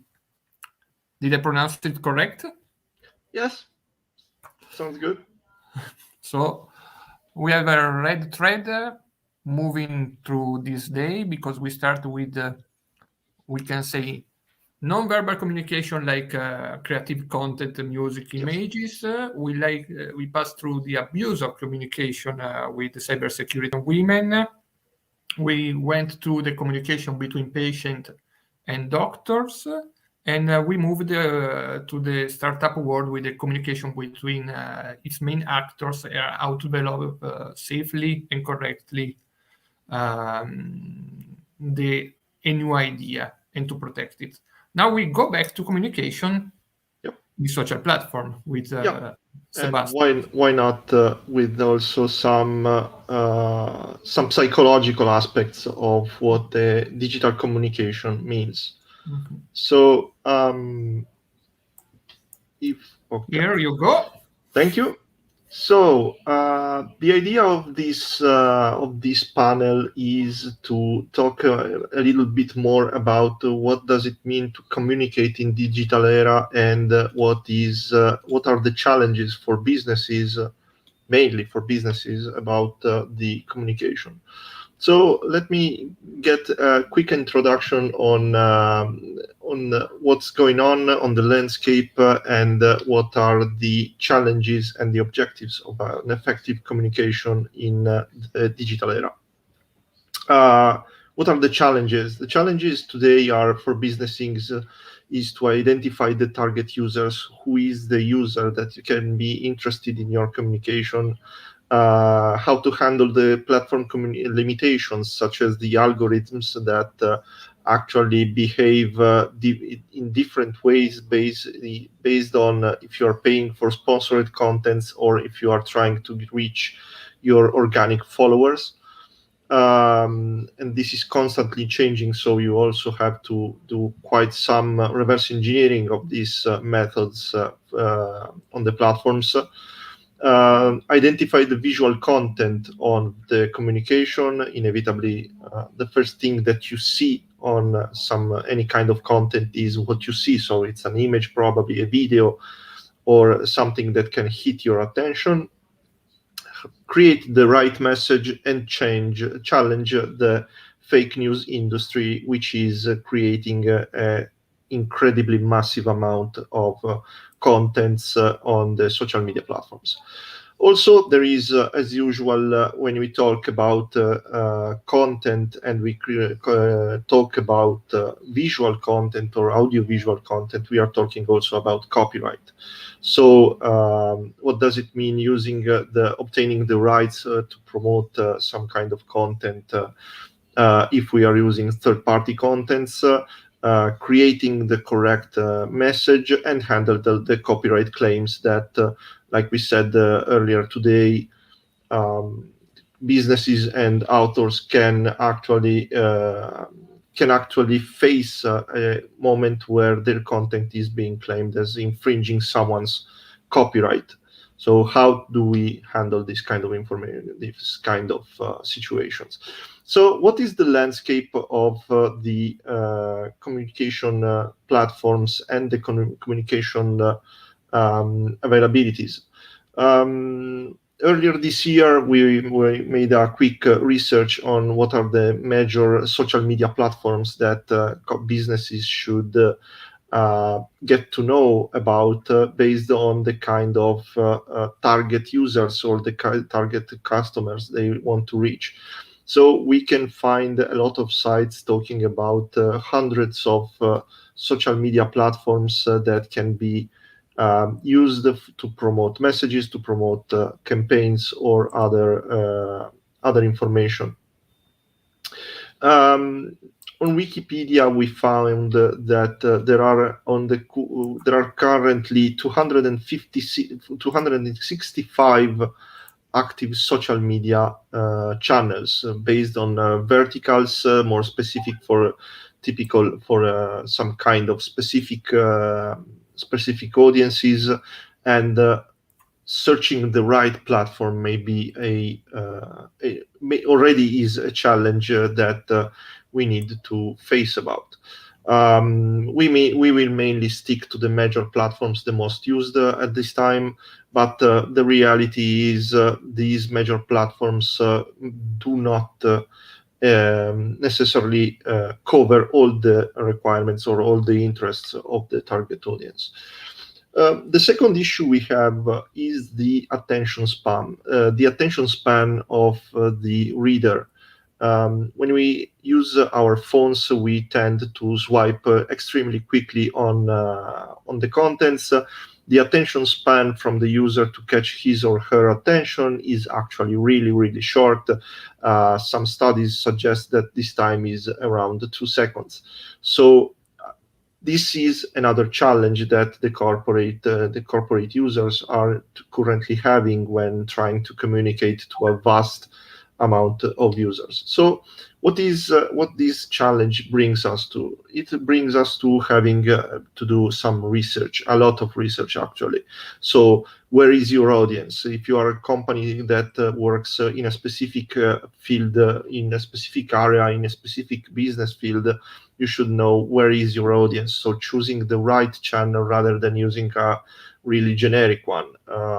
Having users in a specific market in a specific market may not be found, may be a waste of money and time investing in a major generic platform like Facebook by Meta or anything else, and rather finding where your users, where your customers or candidates can actually focus their attention to. So identifying the platforms, understanding how the platforms work. Each platform works in a different way. And usually, wherever a technological product is supplied to the end users are able to exploit that tool and use it in a different way that was unexpected. So the users are the ones who make the platform work. Finding a successful reference. Each platform has success studies. So understanding how these successes were achieved, and understanding which are the principles. So this is a consequence of the previous points. Read the terms and conditions. Mr. Benvenu knows better than me that reading the terms and conditions. Another brick in the wall.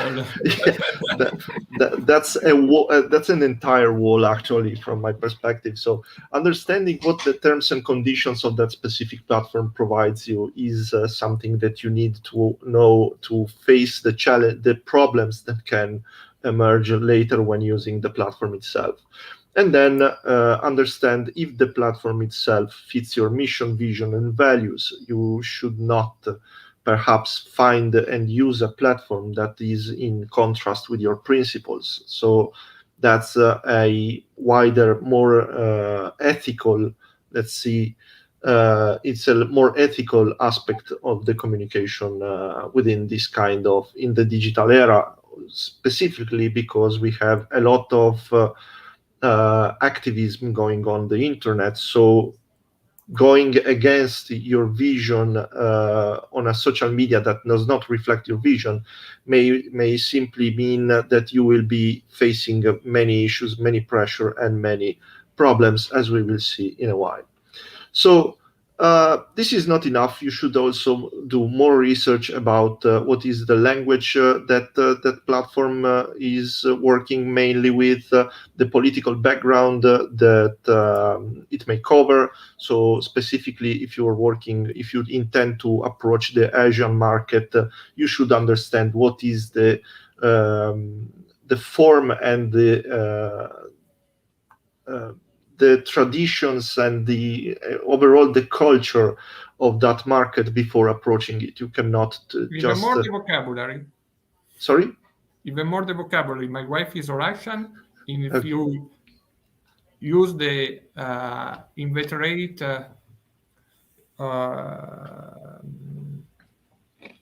attitude of Italian to swear, you will be regarded terribly and cause a diplomatic crisis.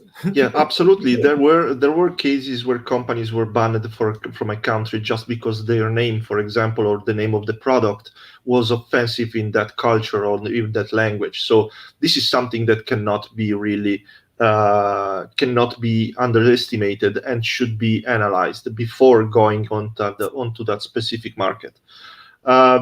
Religious and social behaviors are also to be kept in consideration when approaching a foreign market. So it's better to avoid going into that market. There are technologies that allows you to geo-block the access to your website if you're using a website, but this is something that cannot be underestimated. So once you got your research and the information, you may establish an objective of your communication. So first of all, from my perspective, if you believe in your message. This is important from someone who is reading a content, unless you are expecting to use an AI to create some kind of content based on specific algorithm-driven criteria. You need to be, as a human being, you need to believe in your message. And if you believe in your message, you may be able to convince or to gather the attention of your users. The fact that we are in the digital media does not mean that people are digital. People are not digital. So you have to conquer their attention in the old-fashioned way. So how much do you know about your message? How much do you know about your audience? How much do you know about the target you are trying to address? And what is the kind of offering within your message or your product? So we, during our researches, we divided this in 3 types of main offering, which is reassurance, relief, or wealth. So are you proposing help or reassurance? Are you proposing relief, or you are proposing wealth as your main message? You may also need to understand which are the feelings you want to work on in order to transmit your message. There are different ways of expressing a message and sending a message to someone. So we divided also the type of messages and type of emotions you can play with based on the different type of messages or the contents you can create. So first of all, we have fear. Fear is one of the most effective emotions that a content can play on. And you say that with in Lovecraft looking yeah. Mark Zuckerberg, because you know that that's actually this is a cover story from what happened with the Cambridge Analytica, and this is something really serious on how much too much information about people can drive their behavior and response to messages.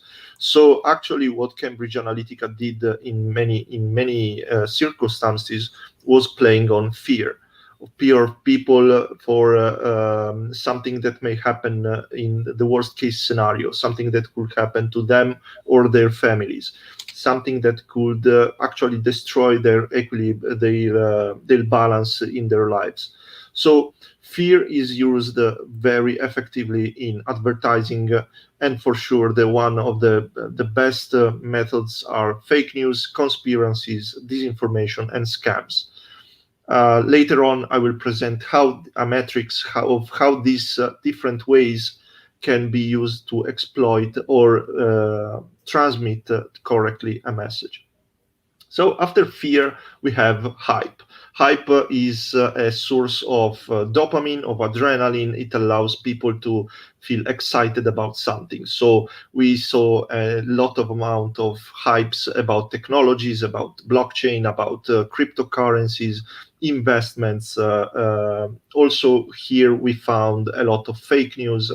The proposed page is a real page. This is not a scam website. This is an actual page on Yahoo Finance. We detected it last year in 2020, April 2020. This page is still online.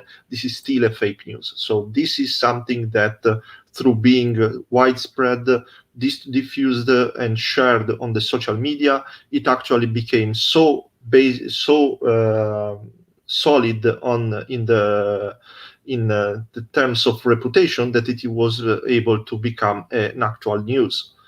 And it is a fake news. So scams and frauds are usually driven by hype. This doesn't mean that each hype is a vehicle for fake news, scam, or frauds, but mainly this is one of the feelings that are used for this kind of messages. We have fun and memes, everything, things that actually provoke a short but lightweight and smiling and fun emotion in people. Usually is used best used in advertising, in engagement, creating engagement and followers on your page. It can build trust and relationship if the meme, for example, we copied the meme we created internally during one of our works at Rights Chain. Memes can create trust and relationship, and you showing your internal side to the public. So opening your company always to the bright side of your company to the public. It can build motivation and relief. It actually can be used to gather more data on behavioral data on users. So many websites use meme collections to gather, to use tracking cookies, to use cookies for advertising, behavioral cookies, and collect data on people's behavior. 2 years ago, we found a website that had 1,200 different cookies from different websites, and they were all listed in the privacy policy. So this gives more or less the proportion of how much data is worth on the market right now. And then we have need. Need is something that people may actually have a problem they need to solve. They have something, they are searching for some kind of information. So you provide information usually for free, or you start building a relationship, a trust relationship with your user. So you provide information, open information, punctual information, precise, with references. So you study this kind of usually blogs, like for example, the ISDC blogs that will come in future will have specific contents for specific kind of needs. Then we have information just for the sake of information. If you have some research, white papers, studies, articles to share, this is another way of spreading information and creating content. So how all of this combines together, based on what kind of relationship you are starting to build, or what kind of reach perception you want to have with the audience, you may play on different type of feelings and expect a specific type of return, which can be the perception. So if you are playing on emotions, or if it's rather something rational, if you are trying to reach a large amount of people, or if you are trying to reach a specific niche of people, what kind of result you are expecting, what's your target engagement, and then the return. So the funniest factor among all of this is that whoever creates frauds or scams knows perfectly all of the aspects that I mentioned before. So they perfectly know what are the needs, what are the problems. They know how to exploit the feelings of people and their target. They know they are compulsive innovators. They keep innovating. If there is something, if there is an announcement from an important company, the day after you can start seeing scams and frauds built on that kind of information. They craft messages in a perfect way, so they know, like I said, they know how to exploit the feelings of the people and how to trigger the emotional triggers of their audiences. And they are dedicated. They keep going, they keep investing time, they keep investing money in creating this kind of contents. So fake news is absolutely one of the plagues of the digital media, social media. This is a research we are doing this year. This is an anticipation. As you can see, we find important faces. We have, in this example, we have Jack Ma from Alibaba Group and Elon Musk together talking about a new alleged digital coin for China. This is a scam. This is a scam that brings a website that is forged exactly as Forbes' website. And we have absolutely plenty of these examples. These examples shown here are from 1 month, one single user visiting a website. Another common item of all these scams, these are all sponsored contents. So the platform that was used to exploit these contents has been paid to spread it to the largest audience possible. So facing the issue of the fake news is a real deal. Another problem can be how do you feel about the message, how the company feels about the message. This is why, because we saw large businesses having people getting out, bailing out of the companies for moral principles, for having had an important negative impact on the users that were using their platform. So this is something on the long term that should be kept in consideration. Each communication usually provides you a feedback. A feedback can be positive, can be negative. We can expect more or less all kinds of feedbacks. So mainly we have 3 kinds of feedbacks. Let's say we have positive, negative, and hateful feedbacks. So that these can be messages, this can be comments, this can be shared posts with additional text. Positive feedbacks are what we expect always to have. Everything is good, but it should not be a way of saying, okay, let's keep going this way. So the innovation must go on. We must cyclically keep innovating the communication ways. So why this communication went better than the other? So how can we improve? What would the public expect more from us if we can provide that? What other problem could we face? If your public has a specific requirement that you can answer to, that could be an incredibly effective way of communicating. This you will learn and gather more knowledge about something and give back to the market. So bringing more trust, building more information and more effective communication in future. Negative feedbacks are not something bad. They should be used as a feedback for improving and making a better communication in future. So what went wrong? How can you improve? What's your opinion? Can you help us? Seeking for help from people rather than saying, oh, you are not satisfied. Okay. The worst one is the hateful feedback. Trolls and haters are dedicated, prepared on their job. If we want to call it job, they are resourceful. They have plenty of time to spare. They respond fast and they are experienced. So hateful feedbacks are an issue and they cannot be left going because it can explode in something viral.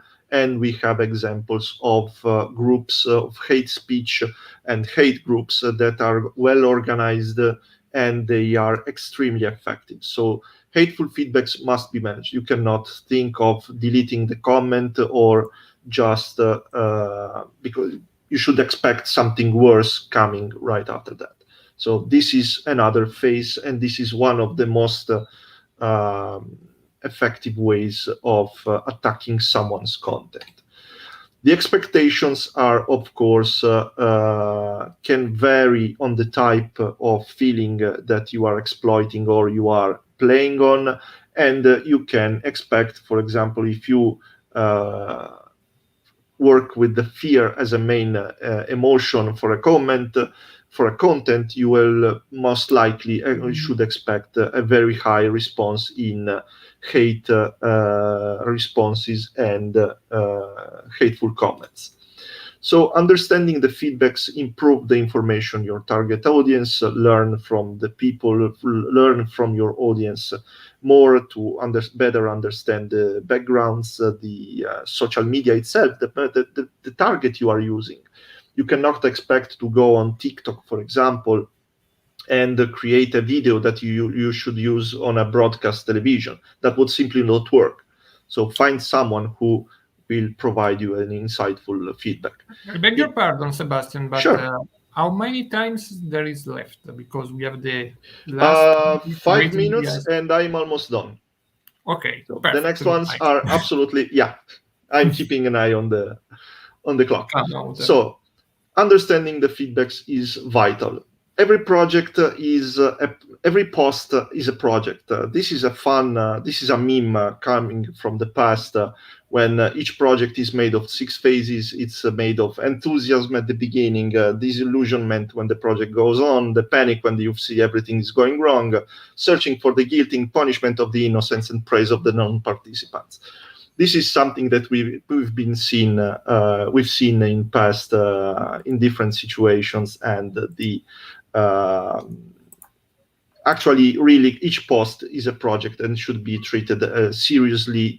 Each one in a separate way, based on the experience learned from the previous ones. I actually finished, so we have kept our time frame. This is my profile. I will not annoy you with my profile. And this is one of the best phrases I've been hearing for the past 4 or 5 years. If a flower doesn't bloom, fix the environment, not the flower, which is, from my opinion, is one of the most correct approaches that we should keep when it comes to governance or the use of digital medias.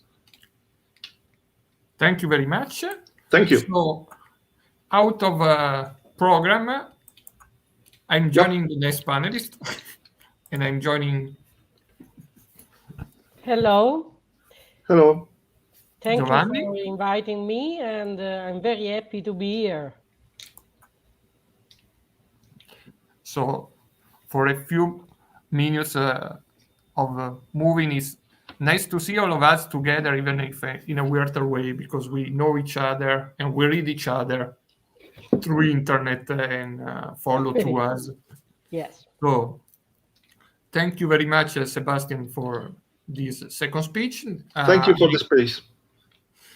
Also, must advise our followers that key crime speech is moved on Friday.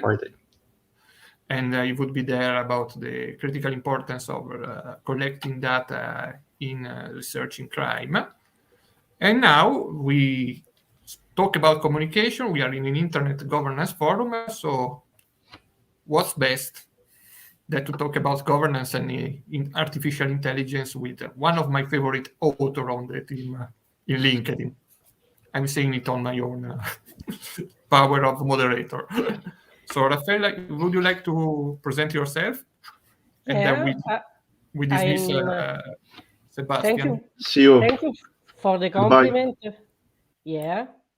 And I'm Raffaella Ghemo. I'm an innovative lawyer, and I also co-founded Using Tech, a team of legal women, not only, that take care of the passage of the innovation of the little and medium firm in artificial intelligence, in blockchain technology, in cloud computing, and privacy.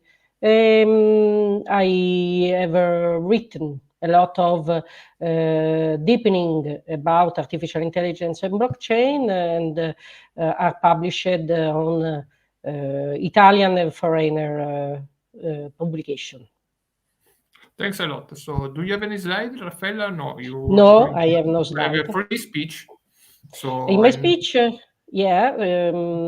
will talk about artificial intelligence and healthcare, and in the specific, the invasion of the nanorobots and the relevance of ethics and governance according to the last World Health Organization report.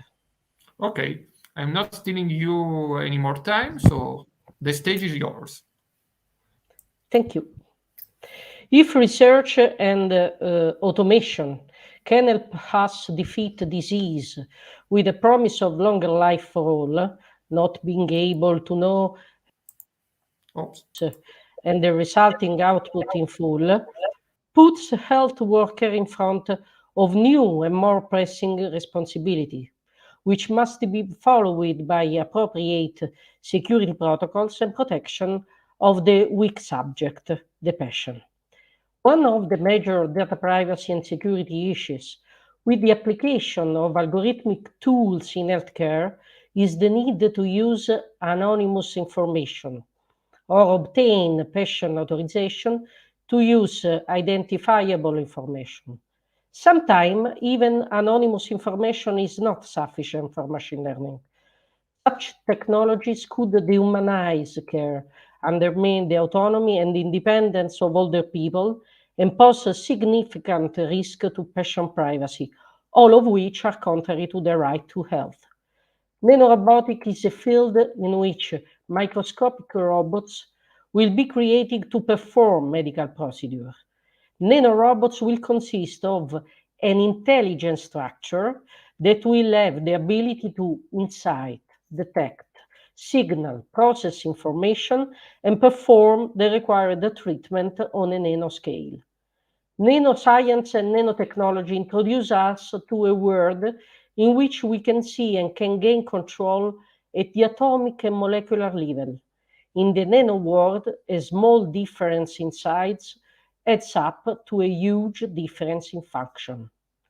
The nanobots will aim to be built in such a way as to take care of the method, starting with diagnosing the condition, treating it, and further preventing the disease, so intercepting disease and improvising human health through the use of molecular tools and knowledge of the molecular nature of the human body. These medical nanobots have the potential to act as intelligent drug delivery system, transporting drugs to infected cells and bypassing healthy ones. Cancer, the first enemy of the human being, or after a pandemic crisis, one of the first enemy of the human being, is caused by genetic damage that causes a cell to divide rapidly. Chemotherapy is often an effective treatment because it attacks and kills the dividing cells, but also attack healthy cells, causing hair loss, nausea, and bruising. Chemo does not distinguish between healthy and cancerous cells. It kills anything that divides faster than normal. What if the tiny medical nanobots could sense their environment and deliver drugs only to disease cells?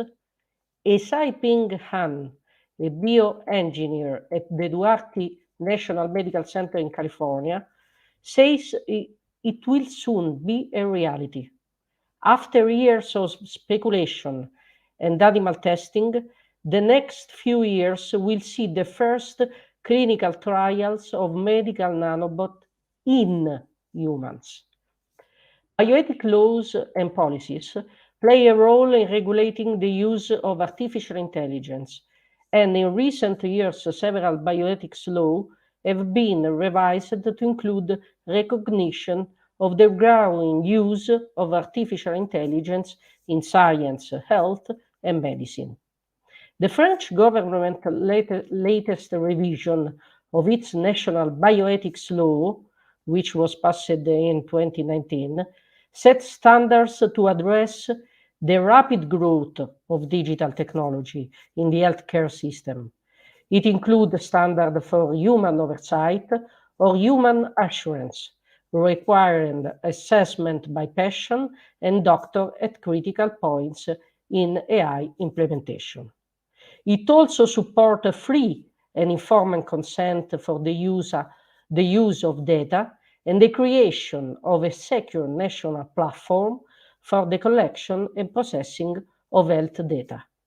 In the absence of formal qualification for ethics in the field of AI, it is not sufficient to invoke personal adherence to values such as transparency, fairness, and human dignity. Methods have been proposed for designing AI technology to include moral value in health and other areas to support effective, systematic, and transparent integration of ethical values. Such values in design have also been codified legally. For example, the GDPR contains specific obligation to include privacy by design and the privacy by default. One approach to integrating ethical standards and human rights is design for values, a paradigm for basing design on the values of human dignity, freedom, equality, and solidarity. This requires not a solution-oriented approach, but rather a process-oriented approach that meets the need of stakeholders in accordance with the moral and social values embodied in human rights. Design for values is the explicit transposition of moral and social values into context-dependent design requirements. It is an umbrella term for several pioneering methods, such as value-sensitive design, value in design, and participatory design. The process of identifying design requirements enables all stakeholders, including people affected by the technology, user, engineer, field expert, and legal practitioner. Therefore, a value such as privacy can be interpreted through certain norms, such as informed consent, the right to erasure, and privacy. This norm can then be converted through discussion and consultation into design requirements, such as positive opt-in, a means to assure informed consent, or homomorphic encryption technique to ensure privacy. Other techniques to safeguard privacy could also be selected through consultation, such as k-anonymity, differential privacy, and rough graining to clustering. Two approaches are required: citizen science, direct contribution of non-professional scientists to scientific research, for example, by providing data or performing tasks, and making good use of prediction for risk analysis. So, it becomes crucial to create a climate of trust with the public and patient by creating a testing environment prior to real-world experimentation and creating a graceful transition of digital healthcare, but by training specialized workers. And AI technology developers work directly with providers and patients in clinical and patient assessment at critical point in technology development and implementation. Impact assessment are also important. Human rights impact assessment have also been recognized in national legislation as an obligation for companies. For example, the French government has enacted a duty of vigilance law that requires parent company to identify and prevent negative impact on human rights and the environment arising from their activities. the activities of the company they control, and the activities of subcontractor and supplier. Other types of impact assessment have been proposed or implemented. One approach is an ethical impact assessment to identify the impact of artificial intelligence on human rights.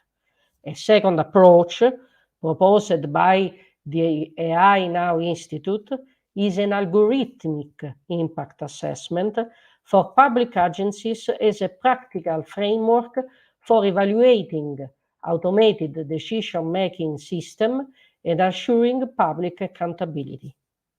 Such assessment would be both for affected communities to gain insight into how automated decision-making systems work and to determine whether they are acceptable, and for government to assess how systems are used, whether they have disparate impact, particularly on the basis of gender, race, or another dimension, and how to hold the system accountable.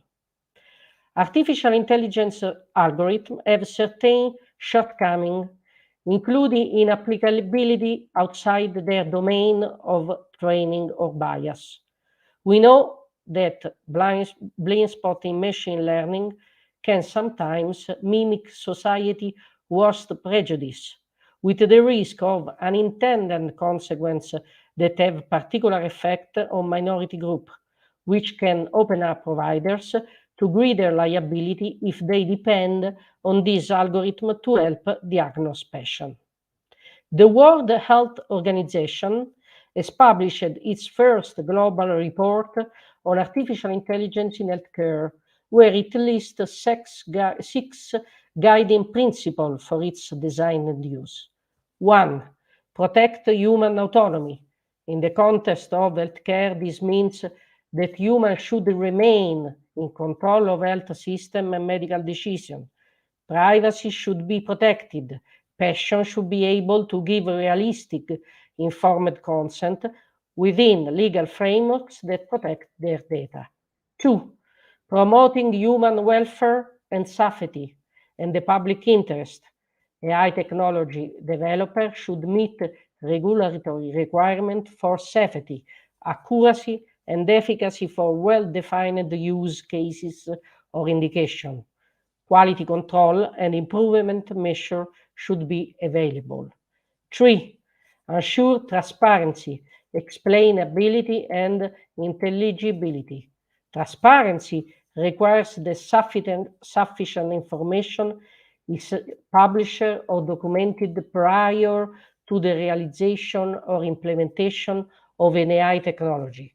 This information should be easily accessible and should facilitate public consultation or debate on how the technology is designed and how it should or should not be used. 4. Promote accountability and responsibility. Tough AI technology perform specific tasks. It is the responsibility of stakeholders to assure that they are used under appropriate conditions and by properly trained people. Effective mechanisms should be available to protect groups that will be adversely affected by decisions based on algorithms. 5. Ensure inclusiveness and fairness.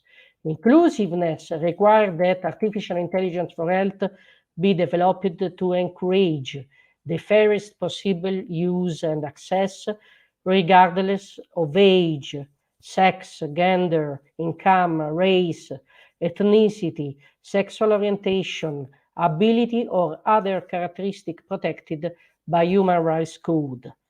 There are 3 approaches to promote inclusivity. Citizen science.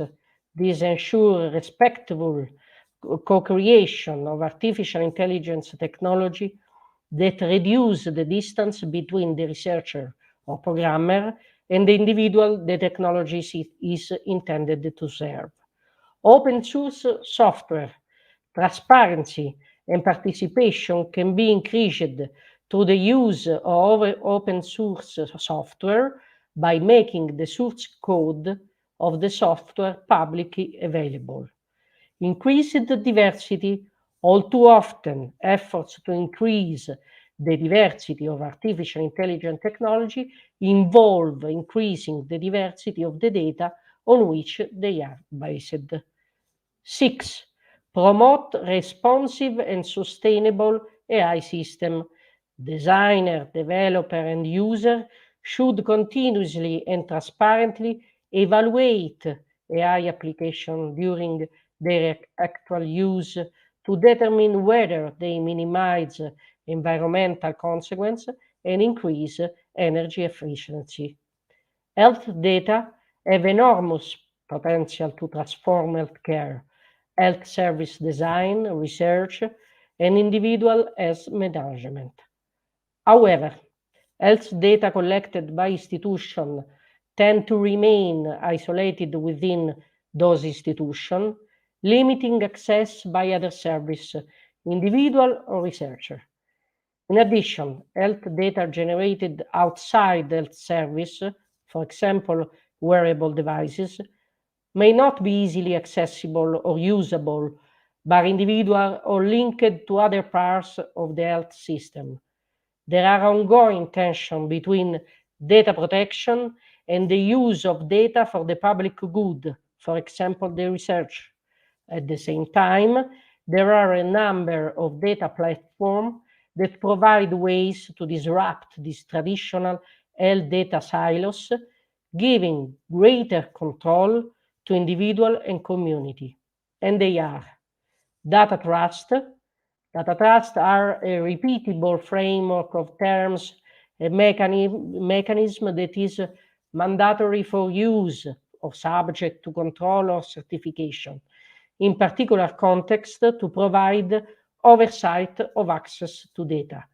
Like any legal trust, it is pictured that a trustee would be legally obliged to make decisions about data access and use in the best interest of the stakeholder in a specific context. Data market. Data market focus exclusively on monetizing personal data. They currently include the collection of health data, mainly for wearable and readable personal device. And at last, data cooperative. Data cooperative are membership organizations. Individuals pay a fee to join, and they can store their data in the cooperative, also becoming co-owners and having a say in how the data is used. So, in the World Health Organization's report, it is recommended to use a governance in health hub and spoke with 5 principles. WHO will treat the data as a public good. WHO will support member state trust in the data.